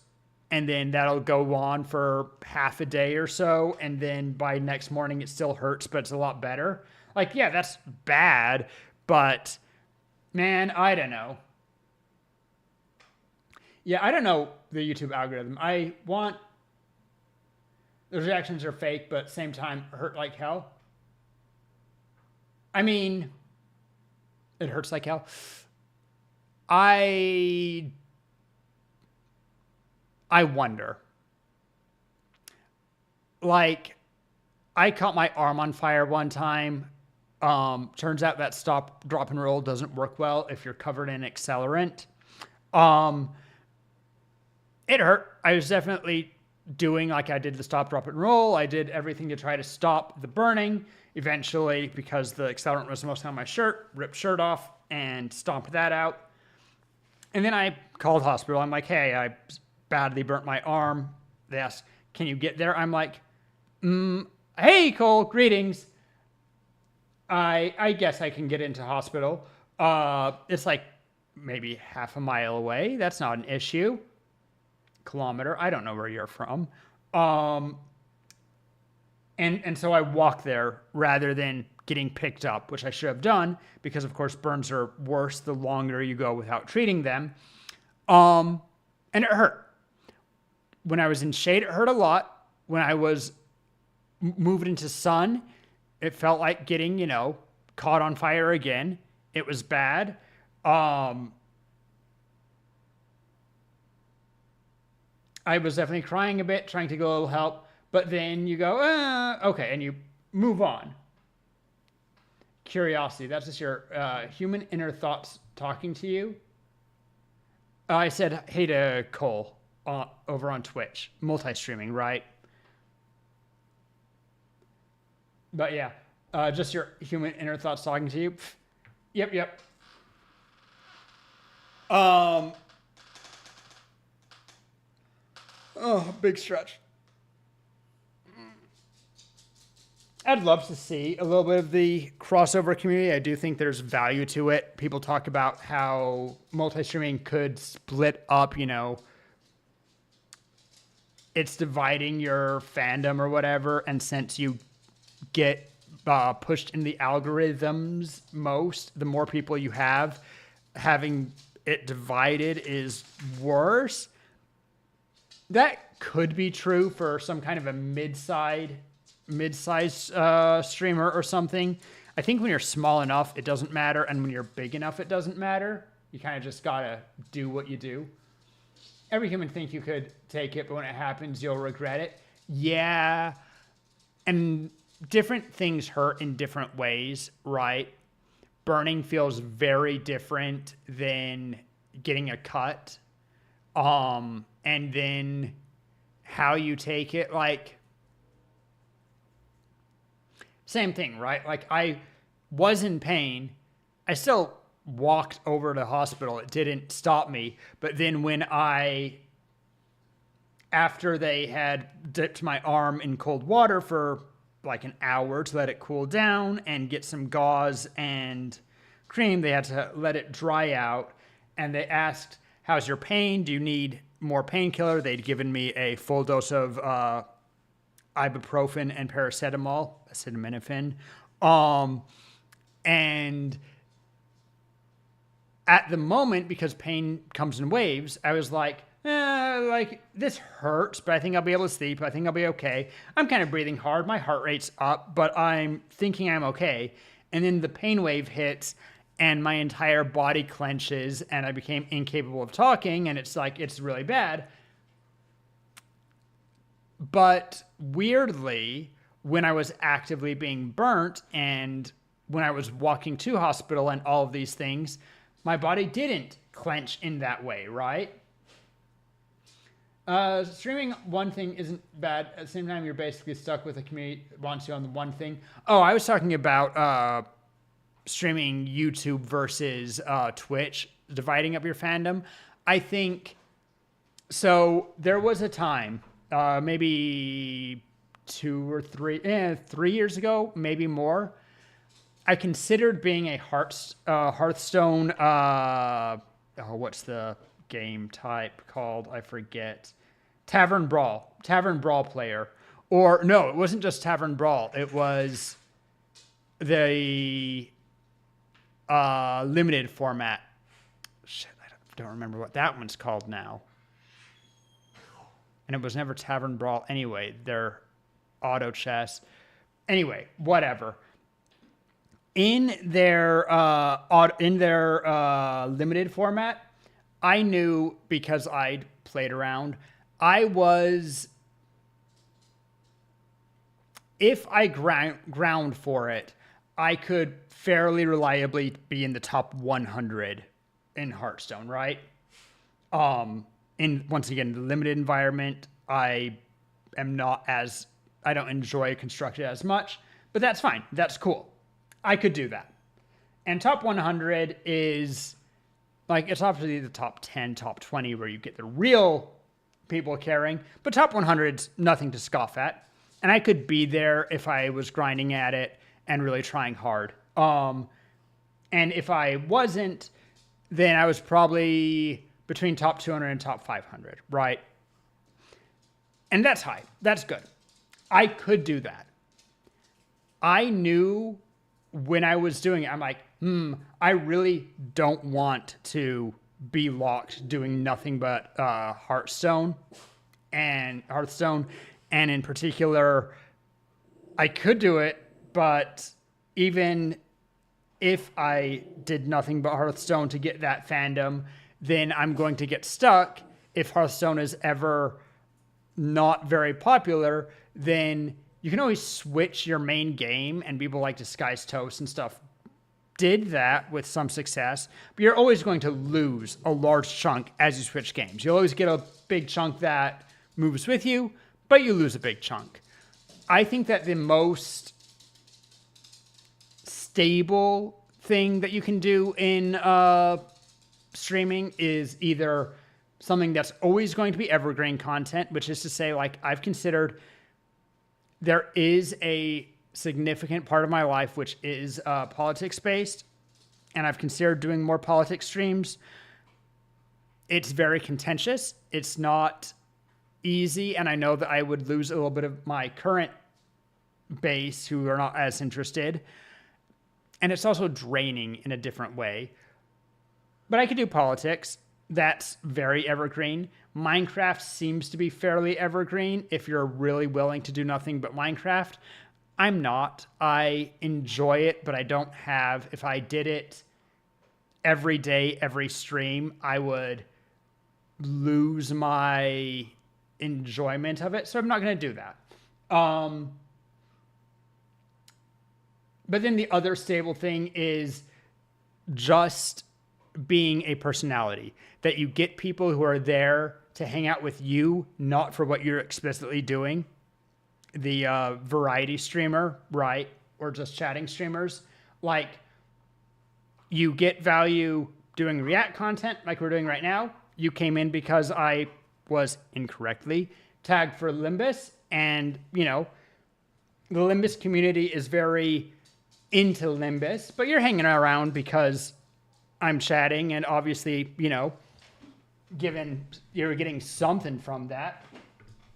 But yeah, you'll always lose a big part of your fan base. The best thing you can do is either do something that you love so much that you're doing it for the sake of that, and fans come and go, but you'll be forever. I think that that's kind of true for speedrunning. I do a bit of speedrunning on the side. I'm no good at it at all, but it's fun for the challenge. I was doing a subathon that never really came through, where I was trying to learn the Mari Hour speedrun in one extended stream. Problem is that all of my equipment broke, and I was missing certain other things. So then I got some, but it didn't really play out, unfortunately. Eventually I got a better controller from 8-Bit Dough so I could do Mario 64, and a better keyboard so I could do keyboard NES games. But I like speedrunning, and definitely the people who are very good at speedrunning, you can do that forever because that's something that you're passionate about. I think going into a single subject that you're super passionate about, that's great. Or being here to build the community and just being that personality that people enjoy, whatever you do, is also big. People enjoy me for being a little bit dry humor and frankly relatively empathic, and also just talking about stuff, being analytical in this way, right? People come for this kind of chattery with me. I'm never going to be, in some ways I'm going to be limited, because although I definitely had a reaction when I did the one chip challenge, I'm like, oh, that hurts. I'm not going to be screaming and rolling on the floor. It's not in my nature to overreact to things. And some people overreact naturally. Some people play the character to overreact. I don't know. You could do it. I think that it definitely is a cheat code to get you a certain amount of fans very quickly, is to be dramatic, right? But it's whatever. For the end, you don't take off, still have fun with people. Absolutely. I mean, it really always is the community which makes the stream, right? There are people who basically don't respond to chat, and they still manage to keep viewers because they're just very engaging to watch, and that's fine. But really, chat makes the stream. We can't do this without chat. And it really is, you know, I worked in various fields over time. I didn't mind when I was doing a substitute teacher. I have that chemistry degree, physics. It's nice to do that to a certain degree. And it feels like you're actually, you know, we need subs. So that's, oh my God, I almost walked into a VTuber joke. But we need substitutes. It's a valid thing. That's fine. I worked at a gas station. Honestly, people get gas without a gas station attendant most of the time. Most of my job was selling cigarettes and occasionally candy bars. And then recording the gas when it came in. They didn't need someone there. It was there just to drive certain sales from our little gas station kiosk. That's why they had an attendant. And that's fine. It's not rewarding. I worked at a mall kiosk for a while where I was very aggressively hawking. One second.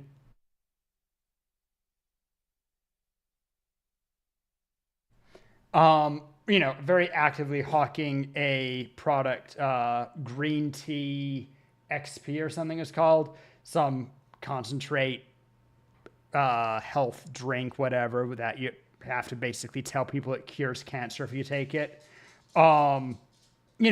Bullshit. And that was a job where, like, my dad's like, oh yeah, I'm proud of you for working. I'm like, I was doing active harm. There is no benefit to that job except to make somebody, not me, money, right? And that's bullshit. I do not find work for work's sake compelling. Even as a small streamer, I know that I have been a light in a couple of people's lives. I have made people's lives better. That's rewarding, even with a small community. And then in bigger communities, better. You can't do streaming, though, if you're not having some degree. I mean, I guess you can stream if you're not having fun, but you're going to have a hard time of it. It's going to show, and you're going to get a really toxic community if you're not having fun and you manage to get a community who's willing to engage with you as you don't have fun day over day. That's kind of how you get the, honestly, that's how you kind of get the lolcow communities, right? I do not envy people who have, oh my God, sorry, one.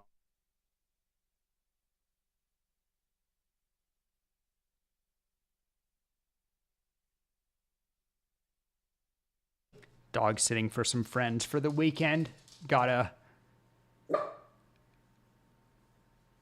deal with them sometimes.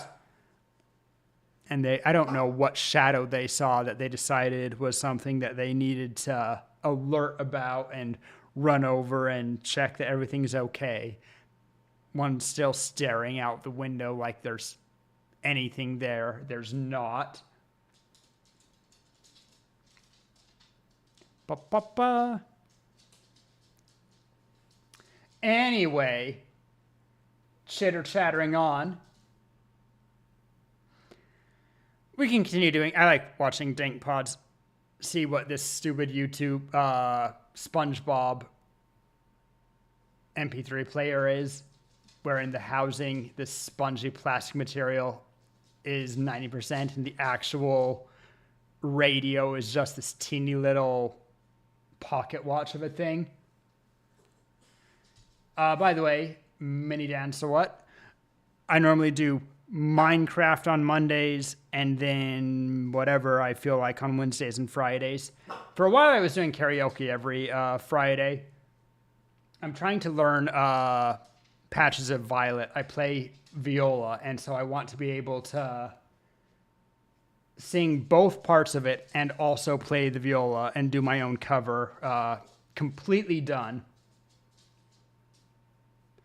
The dogs do have names. I'm not going to say them on stream because they're not my dogs, and I know that the owners are a little bit touchy about even their dogs being involved with stream content.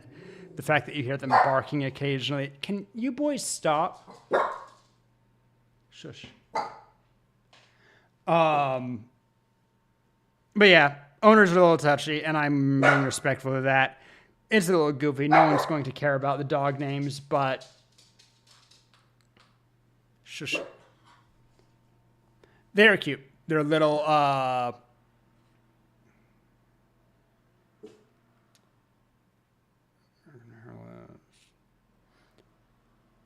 oh my God. Not dachshunds. What's thing 1 and thing 2. Terriers. They're little terriers, also known as terrors. Very cute, just small, you know, lap dogs. Sweet guys. Need to take them on a walk or something, but with it being 30 degrees out, I'm not gonna wait until the sun goes down, or at least gets low in the sky, a little bit less boiling hot, right? Since I'm already pausing video, actually I could unpause while I'm doing it, so I'm gonna take a bite if I have a cookie here. That's yum. But yeah, I do quite a bit of Project Moon content. I like Project Moon plenty. Oh, I think that the dogs are just, they got excited by something outside. They haven't been a problem for most of the stream, but, you know, we'll see.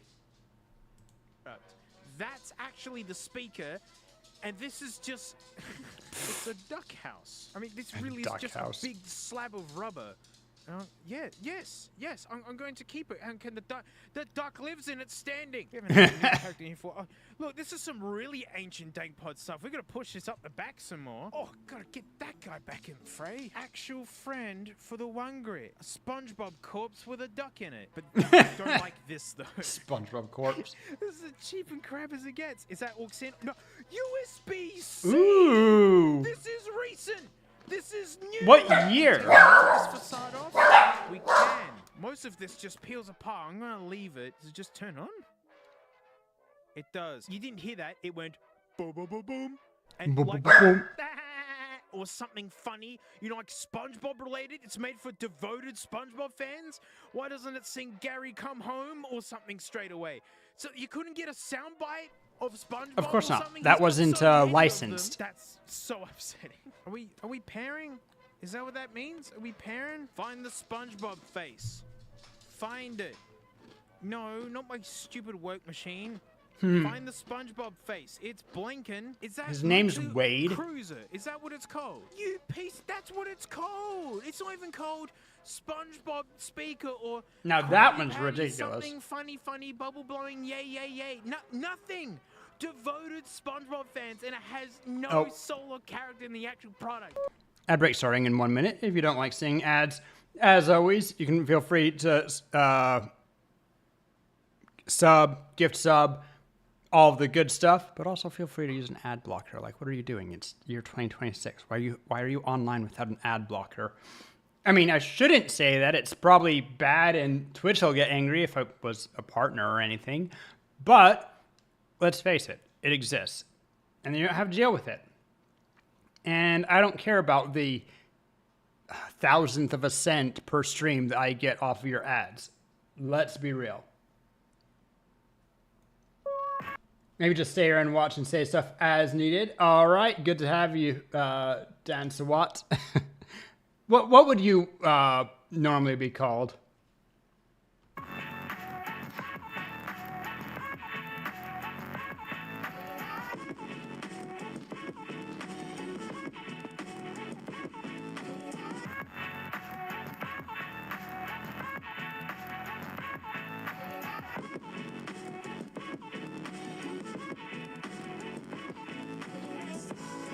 Now I'm gonna run this idiot above. Welcome to my filth. Honestly, gonna be real. I don't know how bad the YouTube live experience is. I don't touch that much, but 3 minutes of ads per hour of content, when you compare that to any like classic medium, considering that you don't have to pay a platform fee like you would for cable television or anything else, or for like Netflix, 3 minutes for an hour of content is not that many ads. Filthy sink at the warehouse. I don't think I got the video configured right. I'm on my. Why are we Pixel 10. playing with a sink? 30 FPS. I'll just deal with it, you know. Are we drowning SpongeBob?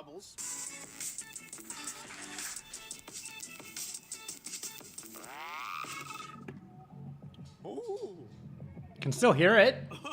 That's neat. he's in there. I mean, SpongeBob likes bubbles. I swear there's water in here. Can you see it? It's water. It's just so many bubbles. Dude's smashing away in there. You know what? That's kind of impressive for this cheap asshole. He's foaming at the mouth. Killed the Bob.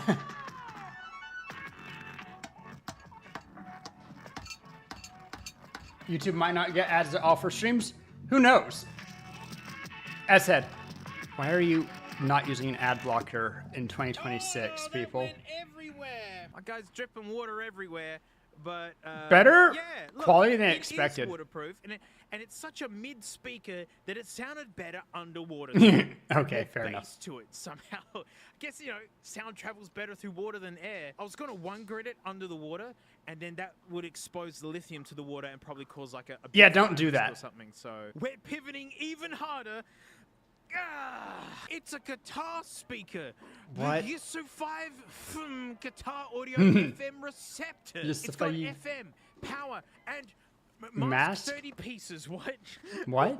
Hang on, is this for another product? Has that been misprinted on this? Mask 30 It's a guitar. Look how good that MP4 player is. They nearly centered the click wheel on that one. Imagine that they is get sus. some This is resonance telling me on the this is guitar from a long strings. You time could get ago, some and weird that's the things worst happening from it. illustration of a radio I've ever seen. There better be a year of manufacturing this thing. Is this new? I've been considering for a while. Probably would have to be on the other streamer channel. I'm associated with a channel, unfortunately named Lucy's Tasty Toes, where I get to do some extra weird content. But I've been considering doing a subathon for a while where I crank up the sub rate as high as it's allowed. So it's like a minute of ads per minute of a minute of ads for every minute of watch time. If you're not subbed, just call it the unwatchable subathon. For something so small, definitely could be worth it. The expensive beatboxes. I mean, the audio was trash and pretty quiet, let's face it. And you can get some really good quality sound on budget. I have a couple of K-Bears. That's what they're called. Little headphone earbuds. And their sound quality is actually pretty premium, and you can get for like $10. Like, they're super budget, super good. And then I have my better headphones. I have two pairs, which I paid like 30 and 50 or something bucks for open back and closed back. And they're budget audio. We should watch his Grado video. It is new. Everyone said no. Wow, look at this. Yeah, that's 1 hour ad per second.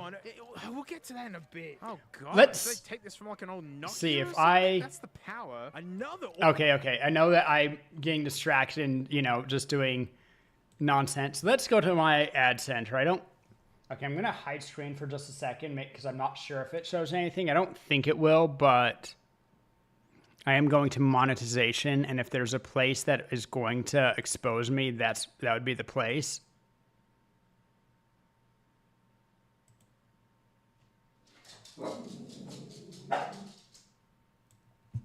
All right. So it's not exposing me. We're good.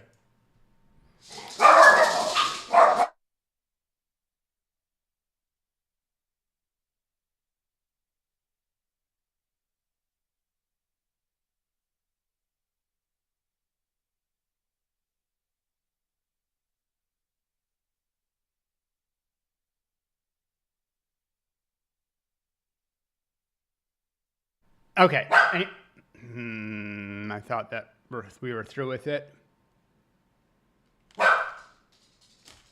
Think that we might be through. All right. So let's see. Why we run ads is because if you run ads, 3 minutes of ads per hour, then you don't get pre-roll ads for anybody coming in from a raid or just, when they first start stream. Because if you click on a channel and you don't see the channel, you just see ads, you're going to click out, right? That's the most likely that you're going to lose someone, is if you get ads before you get to see them. That's fine. So, and you get it based on various things. Basically nothing. You get, I seem to recall that for like YouTube, for example, you get roughly 1 cent per 1,000 people who watch a video. Or maybe it's $1 per 1,000. And that's with regular YouTube ads stuff. Like, very minimal per ad. I don't actually know what I'm getting, but it's small. But point being, I do get, I guess, 55%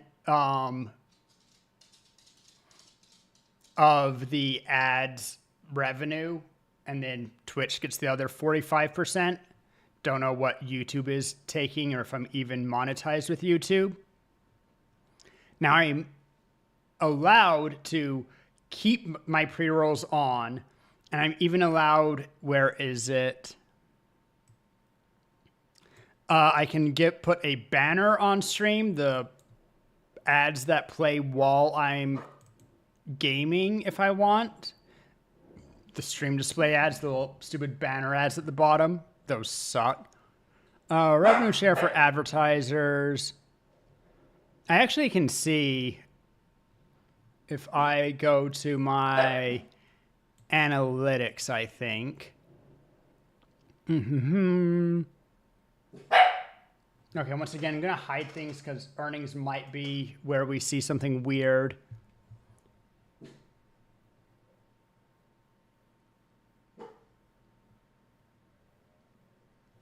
All right, we're good. Whoop. Okay, so if I look, now we have all this stuff, paid subs, approximately $0 from ads. Let's make this by the month. All right. So, oh, that's actually a lot more than I expected. In the last month, and that includes I was off for 2 weeks, I actually made $1.56 by ads. That's actually a lot better than I expected. Considering how small my viewership is, getting paid more than like 50 cents in ads actually kind of shocks me. So I make money from ads, technically. And if I had, you know, instead of 4 viewers currently, if I had 40, then I'd be getting, and let's say I double the amount of stream time because I missed basically 2 weeks. So 3 becomes 30. I'd make $30 a month from ads if I had 40 people in chat. If I had 400 people in chat, I'd be... Wait, if I have 40 people in chat, I make $30. Interesting. I can almost say that my number of chatters average is how many people is how many dollars I get from ads in a month. That's actually a very interesting metric. So if I want to be making like $1,000 a month from ads, I need around 1,000 viewers. That's not nearly as bad as I would expect. Yeah, street money, but anything's better than nothing. No, it's true. It's mediocre. It's a lot more than I expected. That's all I'm saying. But if I go back to monetization ads, so what I could do, this is, they say recommended, right? The minimum amount of hourly ads where I stop people from getting pre-roll ads because pre-rolls suck away our viewership. Let me turn on my music while we're chatting. Cole, you still in chat? Here, I just played Lancer's theme, but we'll play it again. No, it's not Lancer's theme. We like Spider Dance. Let's go to first We'll do spider dance to start while we're chatting. Anyway. Back at it. So, with 3 minutes of ads, I don't get any pre-rolls. And that's the important thing, right? So if I go less, then... Where...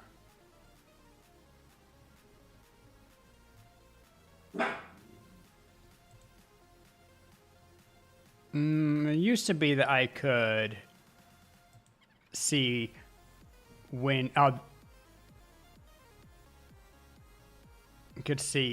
it would be done, but also I get my lower avenue split, right? You have to go up to at least 3 minutes to get the highest ad share, and also in order to have the pre-rolls disabled.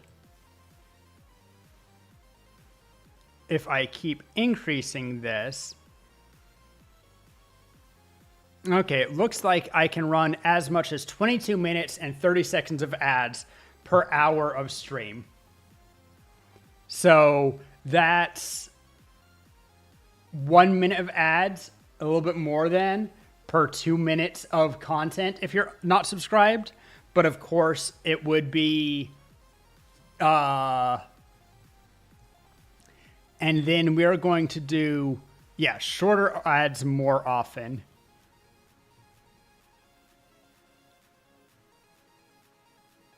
So it'll run a 3-minute ad break every 8 minutes. And of course, I'm still streaming during that. If I wanted, I could... it doesn't even let me change that manually when I'm running this many ads. If I was being sadistic, there's a option to make it so that even when you're subscribed, you still get the ads. But that would be ridiculous. Almost no streamers. The thing for Twitch streamers, at least, ads can be a significant portion of your money, but because watching ads makes your stream less enjoyable, less people will be in stream, and therefore you'll get less, it just doesn't work. And so you want as few ads as possible for almost no matter how high how big you are, because people will stop subbing, and you get most of your money from the subs, right?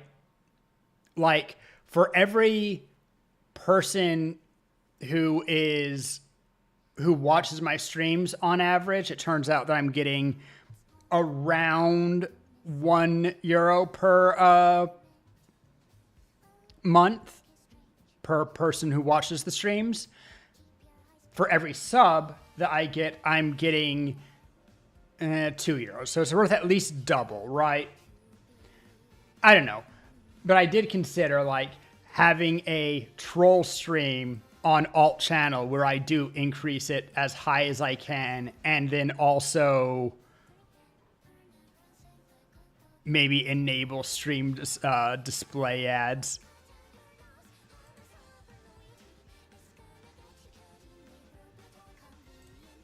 Anyway, that was just me goofing for a second, looking at how much we can get ads. I'm actually impressed that that's it. I think I'm getting a lot more for ads than I expected. What? Oh, I do want to see what the ukulele is. Man, I have that remote. What am I looking at? That's a hey, wow. Okay, this is from ancient years. This is heaps old. That is for an old Nokia, I think. What? Or an old Sony Ericsson phone? That's insane. This could be pre-2010. And, that's a little too big one. Nugs of a feather flock together. It is! I have another one! Look! It's a hardline. Ooh, now that one's nice because it actually lets you go between 3, it looks like. Right, and then that's so I can make it look jazzy or something. Be live. Oh, that's awful. I know it's be live, but and that's kind of it. The key on the station of on. the LED of on-off will become red. It means I need to not have my own music while port with the alongside PC. it. The LED of charge will become Even though red. I love It string means theocracy. charging. My head hurts. I think it made me less intelligent. Give me my brain back. Wow, this is nice. This is really nice. Just think, this has been sitting in its bag for possibly 15 years. It's heavy. What have they got in this thing? There's something covering the on-off here? Why? Or is that just a rubber grommet that's gone wandering in the half-decade or decade and a half it's been in here? Got a kickstand that I can't get out. There we go. Ooh. Ooh, okay, that... What, you can hang it on the wall. Why would you do that? Well, let's add power to this beast. Oh, wow. So it's got USB and SD right in the face of it. Watch Why out, in the I'm arming face? nug. Here it comes.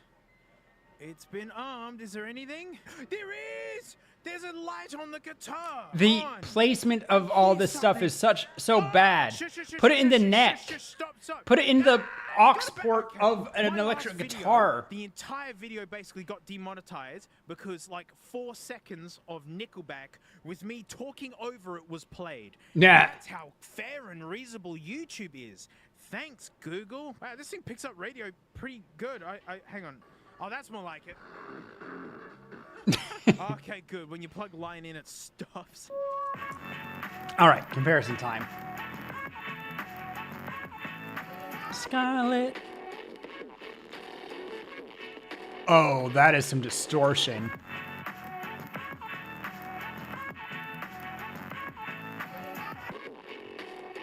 Oh, that's...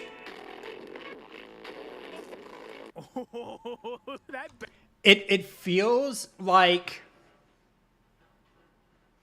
It sounds like the world looks if you had bubble wrap taped around your head. Bass makes it sound messy. It's almost a vibe. Oh, it's so charming in a disgusting kind of way. I don't want to kapow this one. This one's so fugly that it just makes me smile. No, there's the radio. Stop. How do I... Yeah, I couldn't ruin this one. No, I actually... Oh, hang on, I get it. Oh, that sticks in like that, and then it stands up. I like it. It's not good, but it's got style. It's got this manky, disgusting vibe. Honestly, this looks like a good one to... More like a whole piece of cardboard. No, like the vision. I don't know. It feels weirdly warped, like you're looking through a funhouse mirror. I don't know. But then more jagged. This would honestly be a kind of fun stereo speaker to open it up, rip out the innards, and replace it with something actually decent, right? And I love that it plays radio. It picks up FM. That's not even like funny. that decent, just like I enjoy that. I want this in my better office. than it is. This can just live in the corner, and maybe I will listen to the radio. Wow! I love how much he enjoys life. Thing out of this is worth keeping. Also, it's raining pretty good right now. Interesting. Not worth keeping. I will be throwing. I'm gonna. Okay. We're gonna crank up the gains on my mic and see if you can hear the rain rattling on the right in my kitchen. I have a spot where the fume hood would be, where I get really good audio from rain.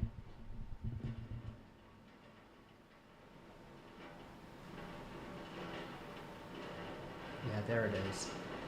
I'm talking really quietly so I don't blow your ears out with the maxed out okay, if the dog starts barking, it's going to get bad, so I better pull the gains back down. I can always tell when I can always tell when we're getting some good rain because of that the rain on the tin shed roof that you can hear. Anyway. I didn't even know these things existed. Now I'm going to be hunting for them. It scares me. I fear it. And yet here it is. On the theme of SpongeBob, I feel it's uncomfortable. Like Mr. Krabs has been crossed with a set of AirPods or something. It's horrifying. Dog and it growled for a stinks. second, which made me, It you know, smells like bring someone's the used hat. gains back down because if It's you the best bark way to I can be put it. crazy. Oh, jeez, it's so It's like a don't even wanna lobster, I focus on it. guess? It's just horrific. Or a crab, I looking. mean. These like eyeballs that it's got, just it's flaking everywhere. Yeah, Ew. eye pals. Eye pals? Did any of you have this nightmare fuel? I don't like it. Oh wow, that has been Right in rounded the butt. off. Huh?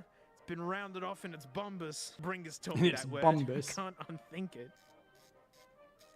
3 double screams, that's greedy. There's a drawer right here, and I found 3 Dura smells. They're the smell that lasts. So let's just stick them in and just call it good.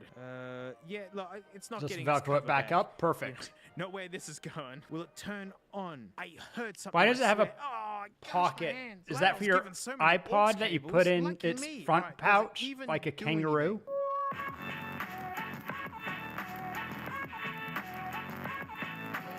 Fine. Okay, with the microphone right against the speaker. Better than the dingus guitar, though the volume could be. That's the teeniest thing I've ever heard. Is it because it's You're looking at the ancient crab and smells speaker. Like an old I don't hat? even know what. Is that it?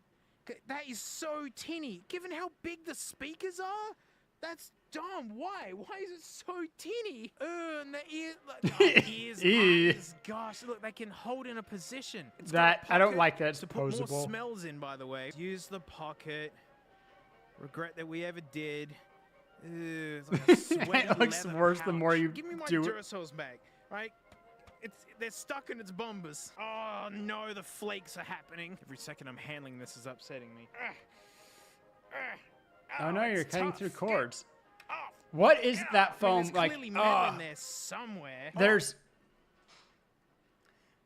I can like imagine this foam so well, and I'm trying to think where I have foam like this, where it chips and peels exactly like that. Maybe an alien. Like I'm thinking crab because it kind of looks like if you shoved Mr. Krabs into a gimp suit. Oh, where am I thinking that I've experienced this exact foamy, rubbery material? I guess a little bit old headphone pads. Maybe a beanbag or something? No, I'm sure that I have. I know where. The fucking, is it Nerf footballs? The ones that, with the tail that does screamer stuff? Oh my God, what were those called? But like the rubbery foam footballs and stuff. That's where I'm thinking of this material. I cut the headphone wire. Oh, it's like an old microphone cable. Oh. Interesting. Gonna regret this, right? Come on, Toledo. Yeah, This is what you're actually cut up its built ass. for. Let my microplastics be free. So we're just gonna rummage through its guts here. Mm-hmm. Oh, it smells even worse. Oh, how's it absorbed all of it? They're just auxins. They're That's just- fun. Yep. That's Dual crazy. mono. It's The not true hardwired. It stereo. has. Anyway. Yeah. I told you it was gonna be sad. There's crap's everywhere. That's not good. Yeah. No, it has a mustache. That's horrible. That was properly terrible. The pony didn't giddy up at all. We basically got nothing out of the pony. The Craig was probably the worst speaker I'd actually heard because it was inaudible. No volume at all. The SpongeBob one is by far the best, and it was also by far the most expensive and the most I wonder how much. bought out crap. For Craig Yeah, being for mega probably fan- paid at least the value of the speaker for the licensing. and A while ago, I was thinking about Uma Musume, and I'm like, I wonder where the Uma Musume game spends the most. Is it the voice acting? Is it the animation department? No, it's 100% the licensing. 1,000%. Probably pay 3 or 4 times the licensing as the entire rest of the project. I mean, this is the entire Dank Pod's channel. He grabs this Garbaggio. And sometimes he'll review actual stuff, cloned Samsung beans, iPod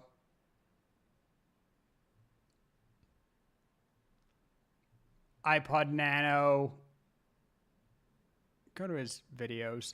But he also does the nugget dip, where he just goes to secondhand stores and grabs all of their, the stuff that you can buy for $1 to $5 that's from early 2000s, whatever, and see if they play, if there's anything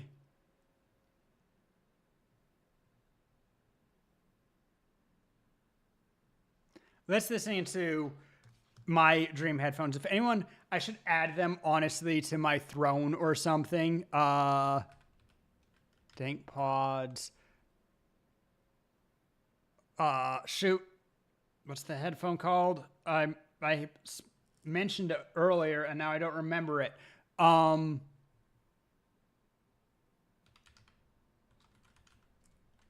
That should do it if I... Nope. The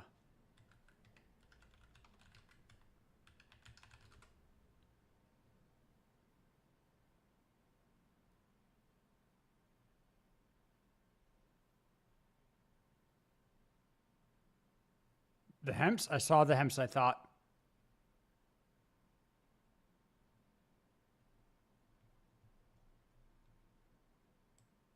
Let's do... If I can type. Grados. Oh, I should have searched for best worst. Duh. This is one of my favorite videos. These are the headphones that I want more than anything. They're not that expensive, but they are like $150 or something. I've been wanting to test headphones since the beginning of this channel, but I had to go to headphone school. I don't want to make vids that stink, and no one wants to hear a review from someone who's like, oh, these are the only headphones I've ever tried. Go and buy them, Amazon link down below. So I researched so many reviews. I'd been using, my sister for Christmas one year got me some, basic gamer headphones. The mic was trash. The audio was sufficient. It had Bluetooth. My current headphones are wired. And then eventually they stopped working and the wires just kind of started to be cut through. And so I upgraded. And bought up the pairs of headphones I that got, reviewers kept bringing up. Sony MDR 7506s, DT 770, I got Herdos those, Tantos, not the Dynamic Herdos. T1s, AKG, K712s, and Audio Technica M50. I got some and decent someone, ones. to get a baseline of what kind of sound and build quality you get for your money. Now, while I found some heroes, I Yeah, never that's really my found other a one. villain. I got the Samsungs and the DT770s. One for closed back, one for open back. I managed to get them both on sale. They were like $30 and $50 respectively. T1s, Expensive, but for quality sound, you could... The expensive headphones, the amount of money that you can get for headphones goes from cheap $10 headphones. As I said, my K-Bear in-ears are actually fantastic for earbuds. I listened to what's the song that the Mealy song that Cassie has live? I think it's the Arknight song. I listened to one of something Paradise. Oh, I can't remember the name of the song, but I listened to it with my K-Bears and I almost cried. My sound quality was so good comparatively from everything that I'd heard. You get by off your phone speakers so much. And those are $10 headphones. I got my mom a pair because she'd been using these really trash, the free earbuds that you get on planes or whatever for so long. $10 Christmas gift, very easy to get. And I got myself a pair because Walmart was going to charge me another $10 for shipping if I didn't do that. watching while you have headphones from a friend that only has one side working. Yeah, that's a vibe. That's a vibe and a half, and it's fine.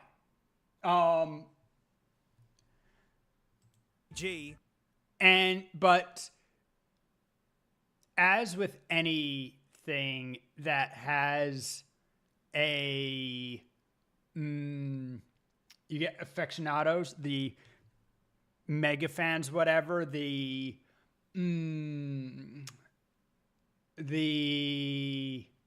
elitist. That's not the word I'm looking for. I'm struggling with words these days. But you know, you get people who, the snobs about stuff, and that they're like, oh, you listen through your, you know, the Samsungs here that were only $50. Really, you don't even hear decent sound until you spend at least $600, which is like, I think, around the price of the Herdo 600s. K712s and Audio-Technica M30Xs and so on, you know, to get a baseline of what kind of sound and build quality you get for your money. Now, while I found some heroes, I never really found a villain. You know, I benchmark for the low end. Something to go, well, at least I didn't lose to the loser phones. You know, I got the dirty buds, but these are too easy, too low of a target for me. But there was a name that kept being mentioned in reviews, almost in a, yeah, we all know that sort of way. Famed for lacking bass, well, that's something people hate, that's for sure. Famed for having very revealing high-end treble, so like trumpets and cymbals can be really piercing. Ooh, that sounds villain-like. They bleed all your noise out so everyone can hear your music. So those of you anxious of your musical tastes are just tingling at the thought of using them on a bus. They aren't even that good for an office. You know, they let all the noise in too, almost like they aren't even there. They aren't even designed for walking around, to be honest. And like, these honestly sound like the worst Corded, headphones no ever. Bluetooth. I bought them to be the whipping boy, mate. It's the Grado SR60Es. I didn't read any proper reviews on these at all when I first need to got put them. this on my I throne. bought them purely on hearsay. But oh man, I was so ready to absolutely destroy these. I'd had my bare dynamic T1s and a nice desktop amp for some time at this point. You know, so I was riding high audio-wise, like a jerk controlling all the rules. You know, I didn't even give these a fair go. Like, I just got the dingus out. Look, it's the case from the Patreon episode. Look, I cut a dingus hole. I didn't do a very good job. Yeah, no flacs, no lossless files. Just smash into this with Spotify. Yeah, no desktop amp, which I've got plugged in ready to go. Nah, mate, my mind was concluded. I wanted to hear these fail. You know, so I put them on, and they sang to me. Like I'd never said a bad thing about them, even though they were listening the whole time. I can't describe the emotional roller coaster of literally grinning like a mad scientist at the possibility of hearing something bad out of these. I was so concluded that I was in for the best worst time. You know what I'm talking about? It's like watching Sharknado or Sure, yeah. Right? You're purposely in for a bad time, and so you bad just it's good. can't wait. Yeah, well, imagine getting 15 minutes into the Skateboard Kid and almost being in tears from what you're experiencing. That's me with these. But you were meant to be awful. Why am I genuinely enjoying this experience? Yes, they bleed all your noise out. And yeah, they let all the noise in. But the soundstage, right, which is the term for like how 3D and like depth it feels. These are so open, you can actually shine a light through them. Dingus, lend us some light. Look at this. Right through them. And these ear pads just make it feel like they're just hovering there. No, they do not have head shaking bass. Like, that's for dang sure. But the bass is so tight. It's like, poof, there's bass there. Yes, the top end is very revealing. These are the opposite of bass heavy headphones. So like, if you like bassy headphones, you'd call them strong. If you hated them, you'd call them, you know, muddy. If you hated these, you call them thin. But dang it, mate, these are sparkly. There are going to be some tracks that might have a few top-end things that stick out, but in the grand scheme of things, there is so much detail. I need to prove it to you. We're judging sound. That means the judge needs to come out. It's the Herdo 600s by Allmay Sennheiser. 1997 these first popped out, and they are still great headphones, a great buy. You can still get them today. Look, if you can draw sound, this is what the HD 600s look like. I know I explain this every single time, but hey, this might be your first video with me, and this might make no sense at all. That's why I wrote this at the bottom. Sub bass is down here, regular bass. Look, most instruments honestly live about here, and the higher up the line, the louder that bit of the music is. And look, it's really flat. And you know, reference headphones, that's what you want. You know, roll off in the bass here. That's pretty typical for these style of headphones. All right. Let's have a look at the SR60s. I mean, here is really flat. Like, you know, getting into like the top end bass, that's why it still sounds Sub nice bass and roll punchy. off, And flat. most instruments here, but whoa, mate, the great Alps of audio. It's got that roll off here, but it looks a lot like the HD 600s, really. But yeah, this is where the sparkly stuff is. So yep, I got the mini DSP here, which are freakish ears on a stand, really. You know, and I always got to mention the asterisks. Yeah, Yep. you're listening through your headphones or speakers, it's gonna sound like that for the most part, right? This is on YouTube, which is compressed to absolute heck, and also these were recorded by me, an idiot. So many grains of salt, you'll get sodium poisoning, but hopefully it gives you a bit. But yeah, we're going through we are having the music played onto the fucking ASMR stand, which it will have its own amount of compression. It's not lossless. Going from that to YouTube, which compresses your music to high hell, and then you're never going to get better audio than whatever your headphones are doing. So, you know, enough grains of salt, as he said, to give yourself sodium poisoning, but Bit of an idea, take a listen. reference headphones.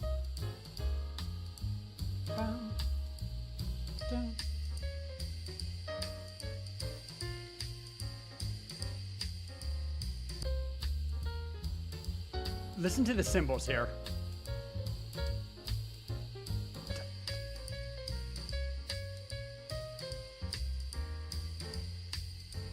So at this point, So I clean. had to know more.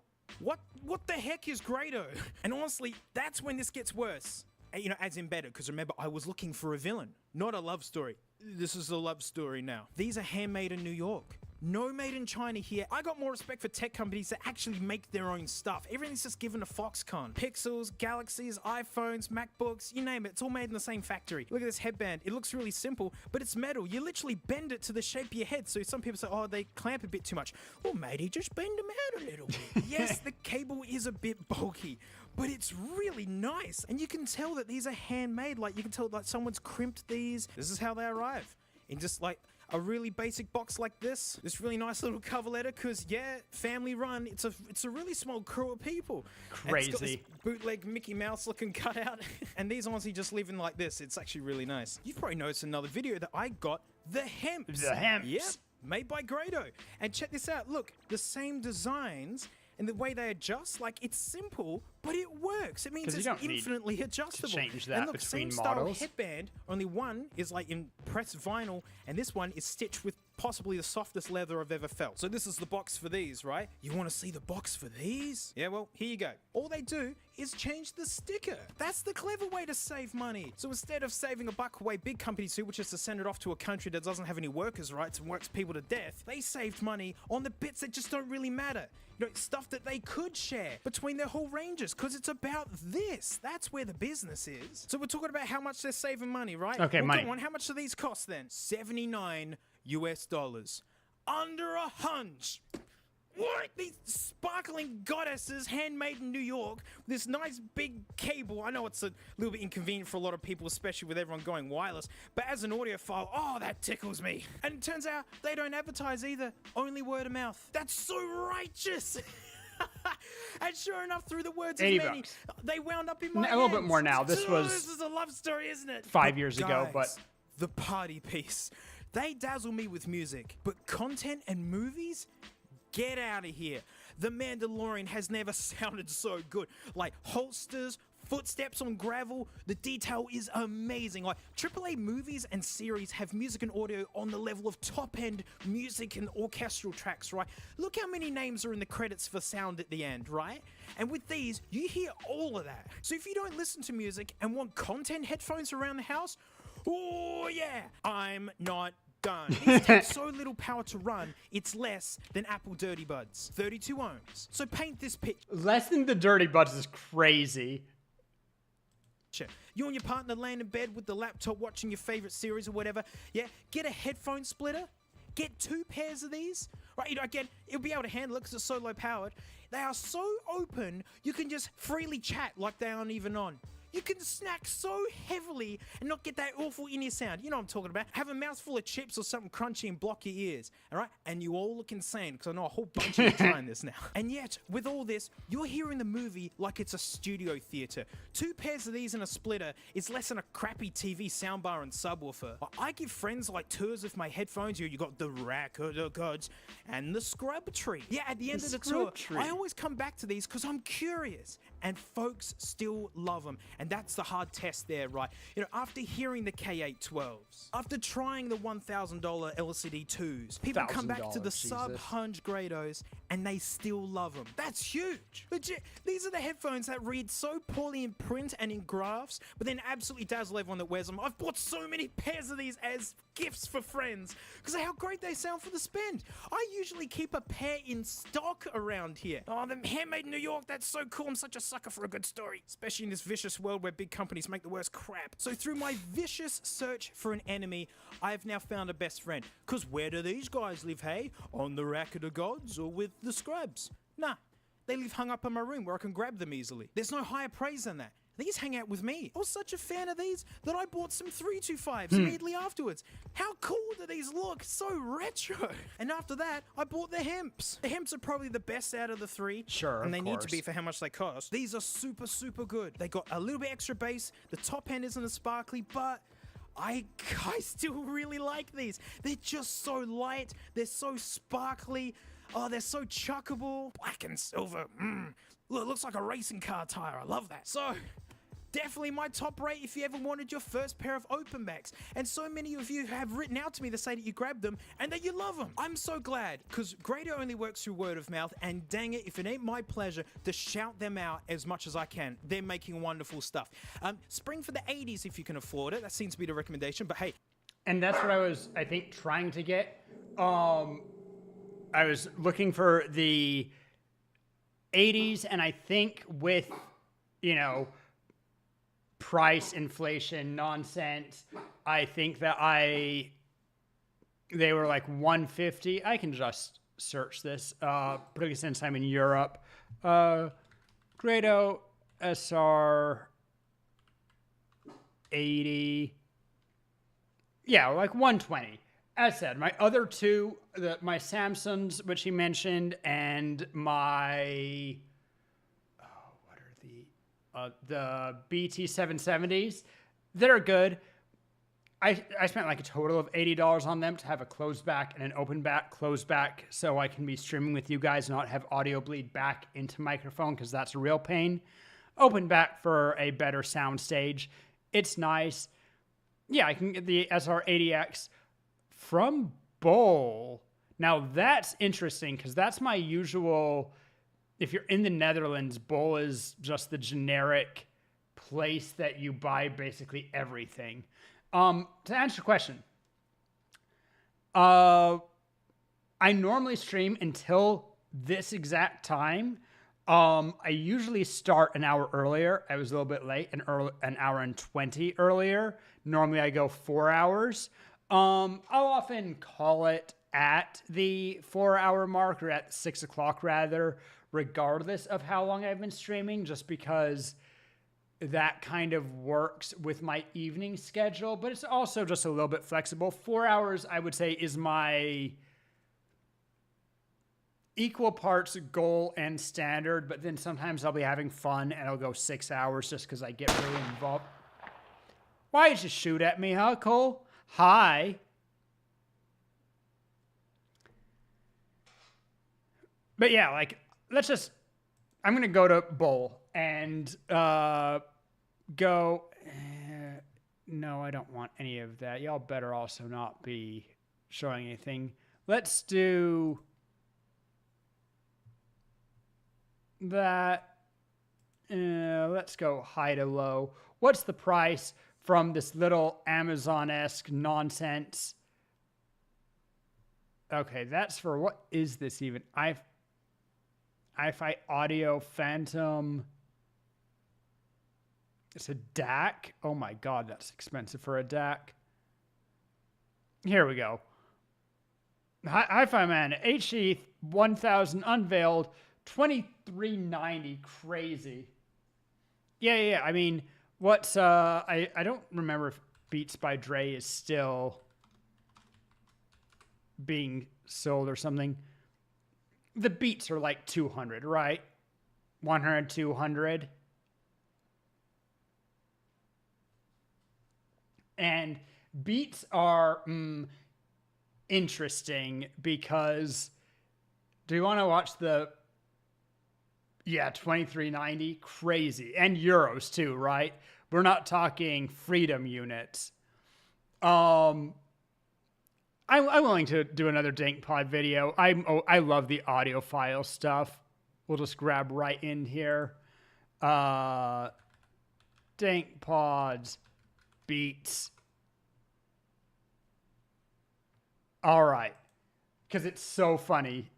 Get your angry He's just comments such a ready, good... Because I bought Beats. Big Bluetooth headphones are really in their element, if you ask me. I mean, what with the active noise cancelling, Active and noise basically cancelling. the way they tell strangers that you ain't up for talking. But the Beats, people say that these are expensive. $449.95. Christ. Look, there's an echidna on the 5-cent piece. I don't trust the platypus on the 20-cent piece, though. That's walking around money in the world of headphones. So, like... And I will say, one of the things with headphones, he mentioned the HD 600s reference headphones.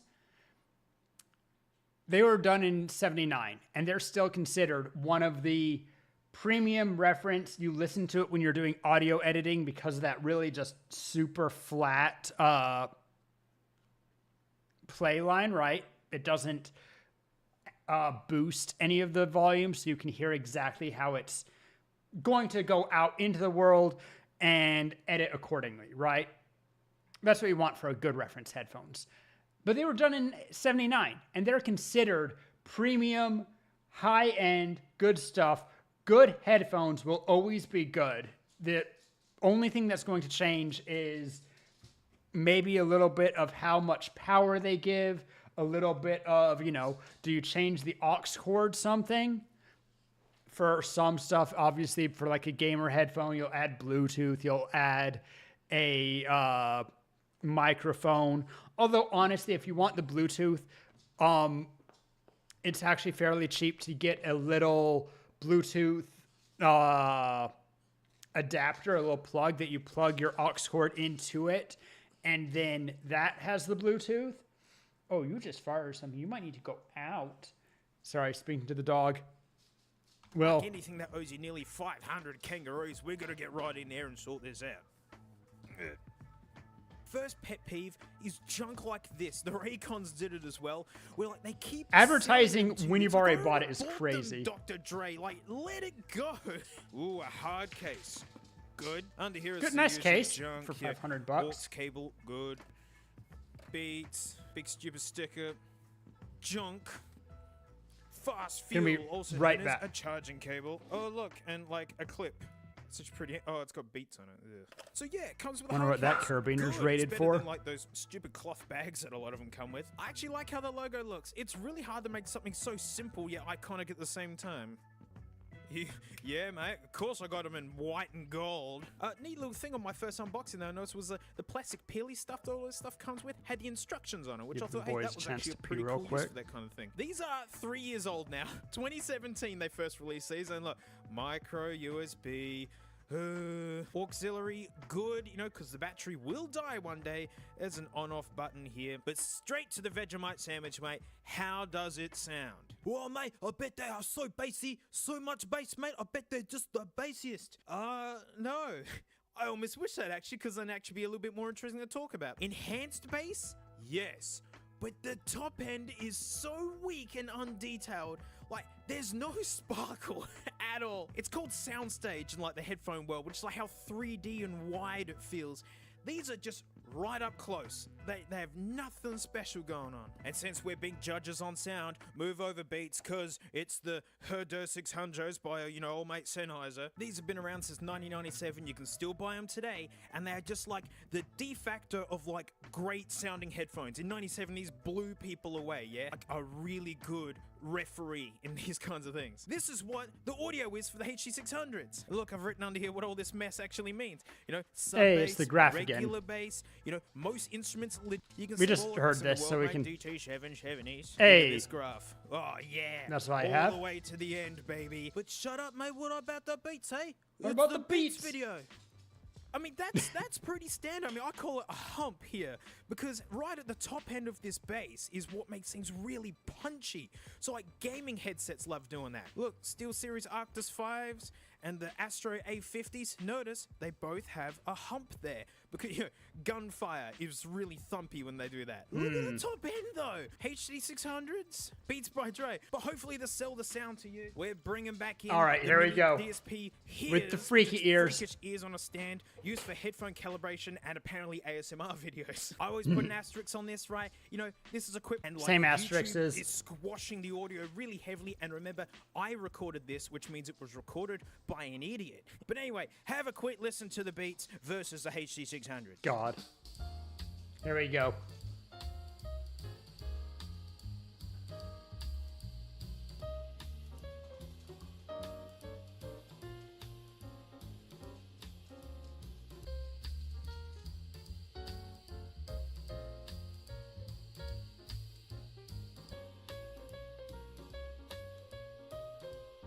Oh wait, that's not where I was expecting. But there's another side to beats, and that is they're an accessory to a lot of people. People like how they look, and they come in all these crazy 'Cause that's colours. fine, I won't but- judge about that. I mean, you know, how much does jewelry Don't- doesn't cost? It Beats doesn't by Dre play have music at all. the So I guess for that price, you know, it bass must be all in, like boost? the amazing build quality, and that they feel amazing, and they look great.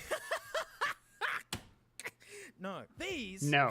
are cheap nonsense. Yeah. Nasty ear pads. There's nothing going on there. Yeah, check this out. Budget gaming headset, yeah? Krakens. These have better ear pads. There is nearly no swivel to these cups. Obviously, it's to keep Yeah. this Vogue design or whatever. But like our ears don't face outwards; they point forwards a little bit. So they need to actually like be like that. This plastic isn't that amazing. This headband's this weird. All right, we grippy want more- rubber. I mean, it's not the worst. But what is the worst is this. Ew. Look, I folded them up. Big deal, right? Notice how that ear pad's pressing again.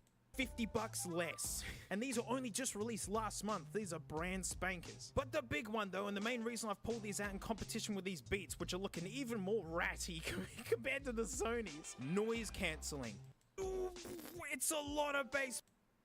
Throw some money, please. Okay, genius. And it's still got the aux in, excellent. Okay, That guy think there here's is a what we were sensor, looking so for. when you take them off, your music will pause for you. And cool gesture, if you cover the right ear cup, it'll turn ambient noise on. So if you're on a train and like you need to know when your stop is, you just go like that, boom, you can hear where you are. So they're cheaper, better built, better mic, better noise cancelling, but what about sound? So here's the HD 600s. Again, it's our referee. What about Okay. the Sony's? It's a lot of bass, man. That's a big hump there already. I don't think this And is then, the one I instead was of looking trailing for. off like I would expect it to, it turns into a Think shelf. pod. That said, the top end is way better. Oh, it's Ah, the skull candy. That's what I was looking for. Here's the one. that's what I hear in real. We'll skip the good stuff. You know, skull candy. They were so popular for a second. Everyone wanted them because they thought that it'd be, you know, I don't know why skull candy had that huge advertising campaign.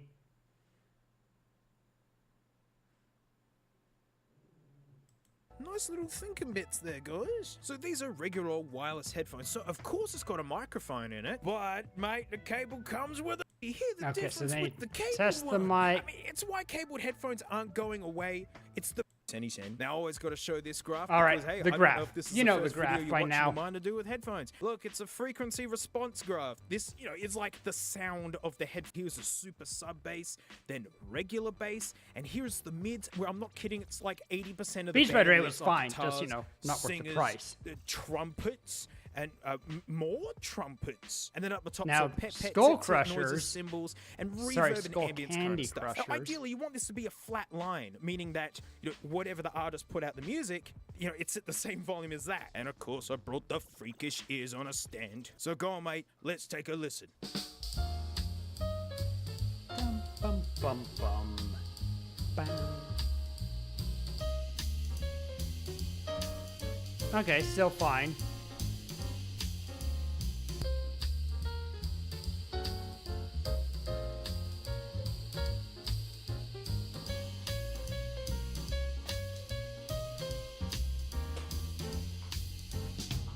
strangely, in real life, the Crushers are way bassier.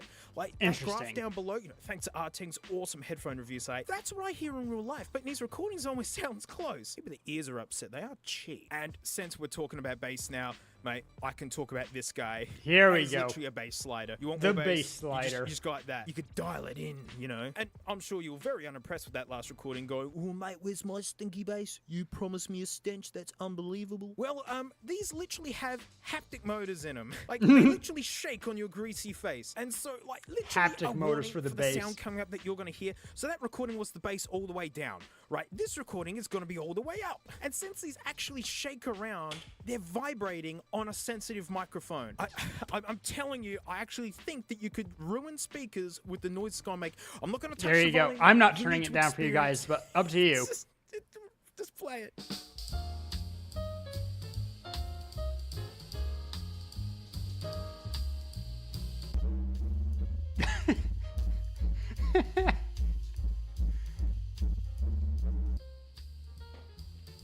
One second.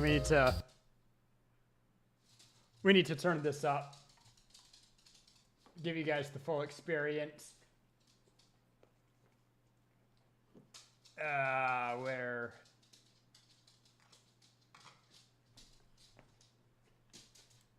Get it to the same volume as me, roughly. Ruin speakers with the noise it's going to make. I'm not going to touch the volume. You need to experience. Just play it. All right, now it's as loud as me.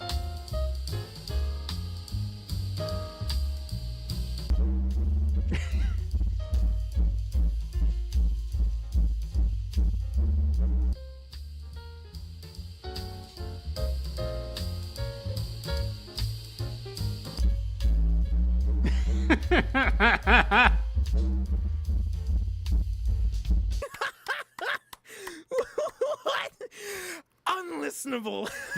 now, I gotta say, it doesn't sound like that in real life. No joke, it sounds like a cheap subwoofer in the back of a VN Commodore. It's a bit dirty and nasty, but it's actually really, really fun. Here's another test where I pick a bassy song, it's Scarlet Fire, go figure, and I play with the bass slider a bit. Have a listen.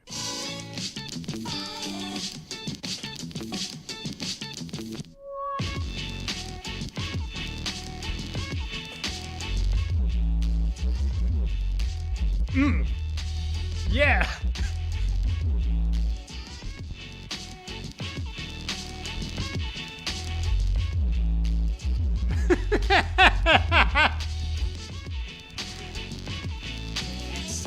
It's a VN Commodore with a cheap subwoofer from the boot. This is exactly what I hope. I'll be real. If you're gonna claim huge bass with the a bass brand all the way called down, it Skull sounds good. Candy, I mean, why not let the user go so far that it destroys their content? Some songs through this at max whack are literally unlistenable, but then some stuff is insanely fun. Like, guys, movies. Holy heck, you get that cheap cinema vibe down at Victor Harbor near the rocks, and like only in the comfort of your own toilet break while hiding from co-workers. I have so many pairs of headphones, yet none of them can deliver this kind of experience. It's freaking hilarious. Like, they literally shake. When I tap them, you can hear like boom, those engines inside like vibrating. And look, bass in music is like sugar in food. You can build up a tolerance to it. It's like, as I said, most music lives in the mids. The bass in it's like two instruments, the bass guitar and like the kick drum. So to folks who use balanced headphones and hear all of the music, it can actually sound like you're getting way less because 7 instruments are being drowned out by 1.5. I give friends headphone tours. Like, we start with the vintage ones from like the 30s, then into the classics like Sony MDR 7506s and whatnot, and then like the crazy high-end ones like Order Z's, the Stax, mate, the Empyreans. And now I've realized at the end of the tour, I now know the headphones I want to end with. These. If this was a food, it's just like an overly rich chocolate mousse or something. You know, if you have dessert before your mains, you blow your palate and spoil it. But if you have it at the end of a meal, it's something to remember. So after the tour, mate, You up for some sugary dessert? Just crank that baby up right there. There's no noise cancelling, and they don't really cut out much noise passively. So in other words, they're terrible earmuffs, probably because they fit like crap. But if you look around, you can find these for like 100 US freedom bucks, $150. Okay, $100, That's 150. conventionally cheap. All the while being built well, they get insanely good battery life, awesome simple controls, aux in, so they've got some future proofing. Like, it comes with the cable to use with extra mics. It comes with this egg bag, which is no. So if you want Bluetooth, if you want heavy bass, if you want, you know, decent build quality, I mean, they're fine. The answer is they're fine. But they are kind of expensive for what they're doing versus the Grados, which we're talking about, which are super cheap for like an actual auditory experience. Anyway, I have a dozen other videos that I was gonna watch. Have all the, you can see tabs up here that I had queued potentially, but it is true. We must be just past 3 hours snooze ads again. So I'm gonna call that there. Back from hiatus. I'll be back on Monday to do stuff. Also for voice acting, doing more verse tomorrow with Tara and gang, to the best of my knowledge. Flip into my room. Guys, thanks for hanging out.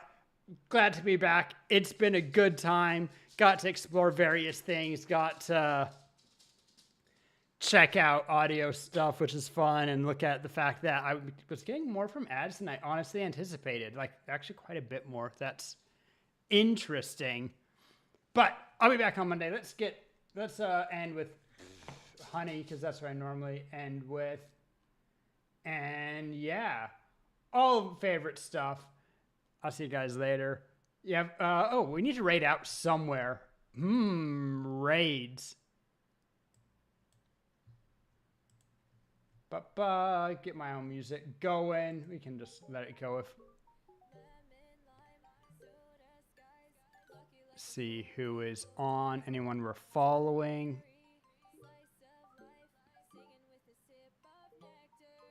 Keepable Mabel. Kyohara. Ooh, haven't rated there for a second. Tai, Sarai, Rose. Not so many I'm following. We're only a little bit late, but should be.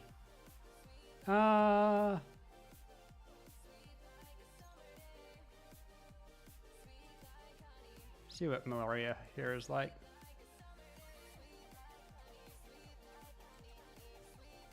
Not quite it. We're gonna raid into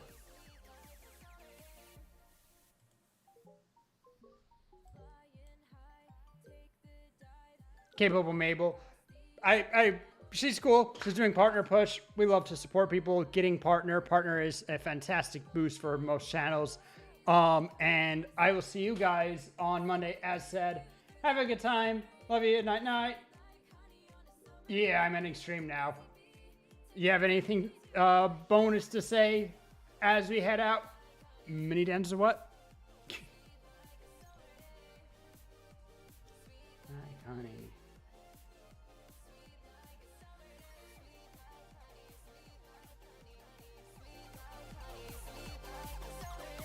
Bye, I guess. All right. Hey, you take care. Normally I would start a little bit earlier and therefore go a little bit longer, but got some stuff to do, including give these dogs a walk. Can't go too long with animals in the house. Hope to see some of my streams again. Absolutely. I normally stream Monday, Wednesday, and Friday at around this time. Like you say, good to have a schedule, right? Sorry for the noisy music. All right, headed out. We're rating. That's not what I wanted.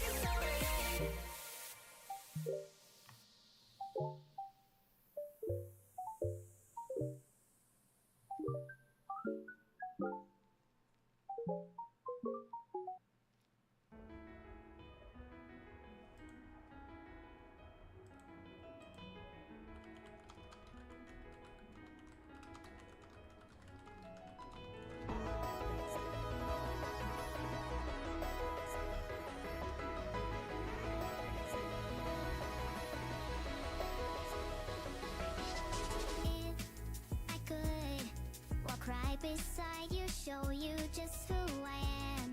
You know, I would. The memories we made fade. I realize we'll never be the same. Why can't you see my view? I too, why? What's fake? What's true? You go on and grow past by all that I've known, and I'm left here all alone. Beside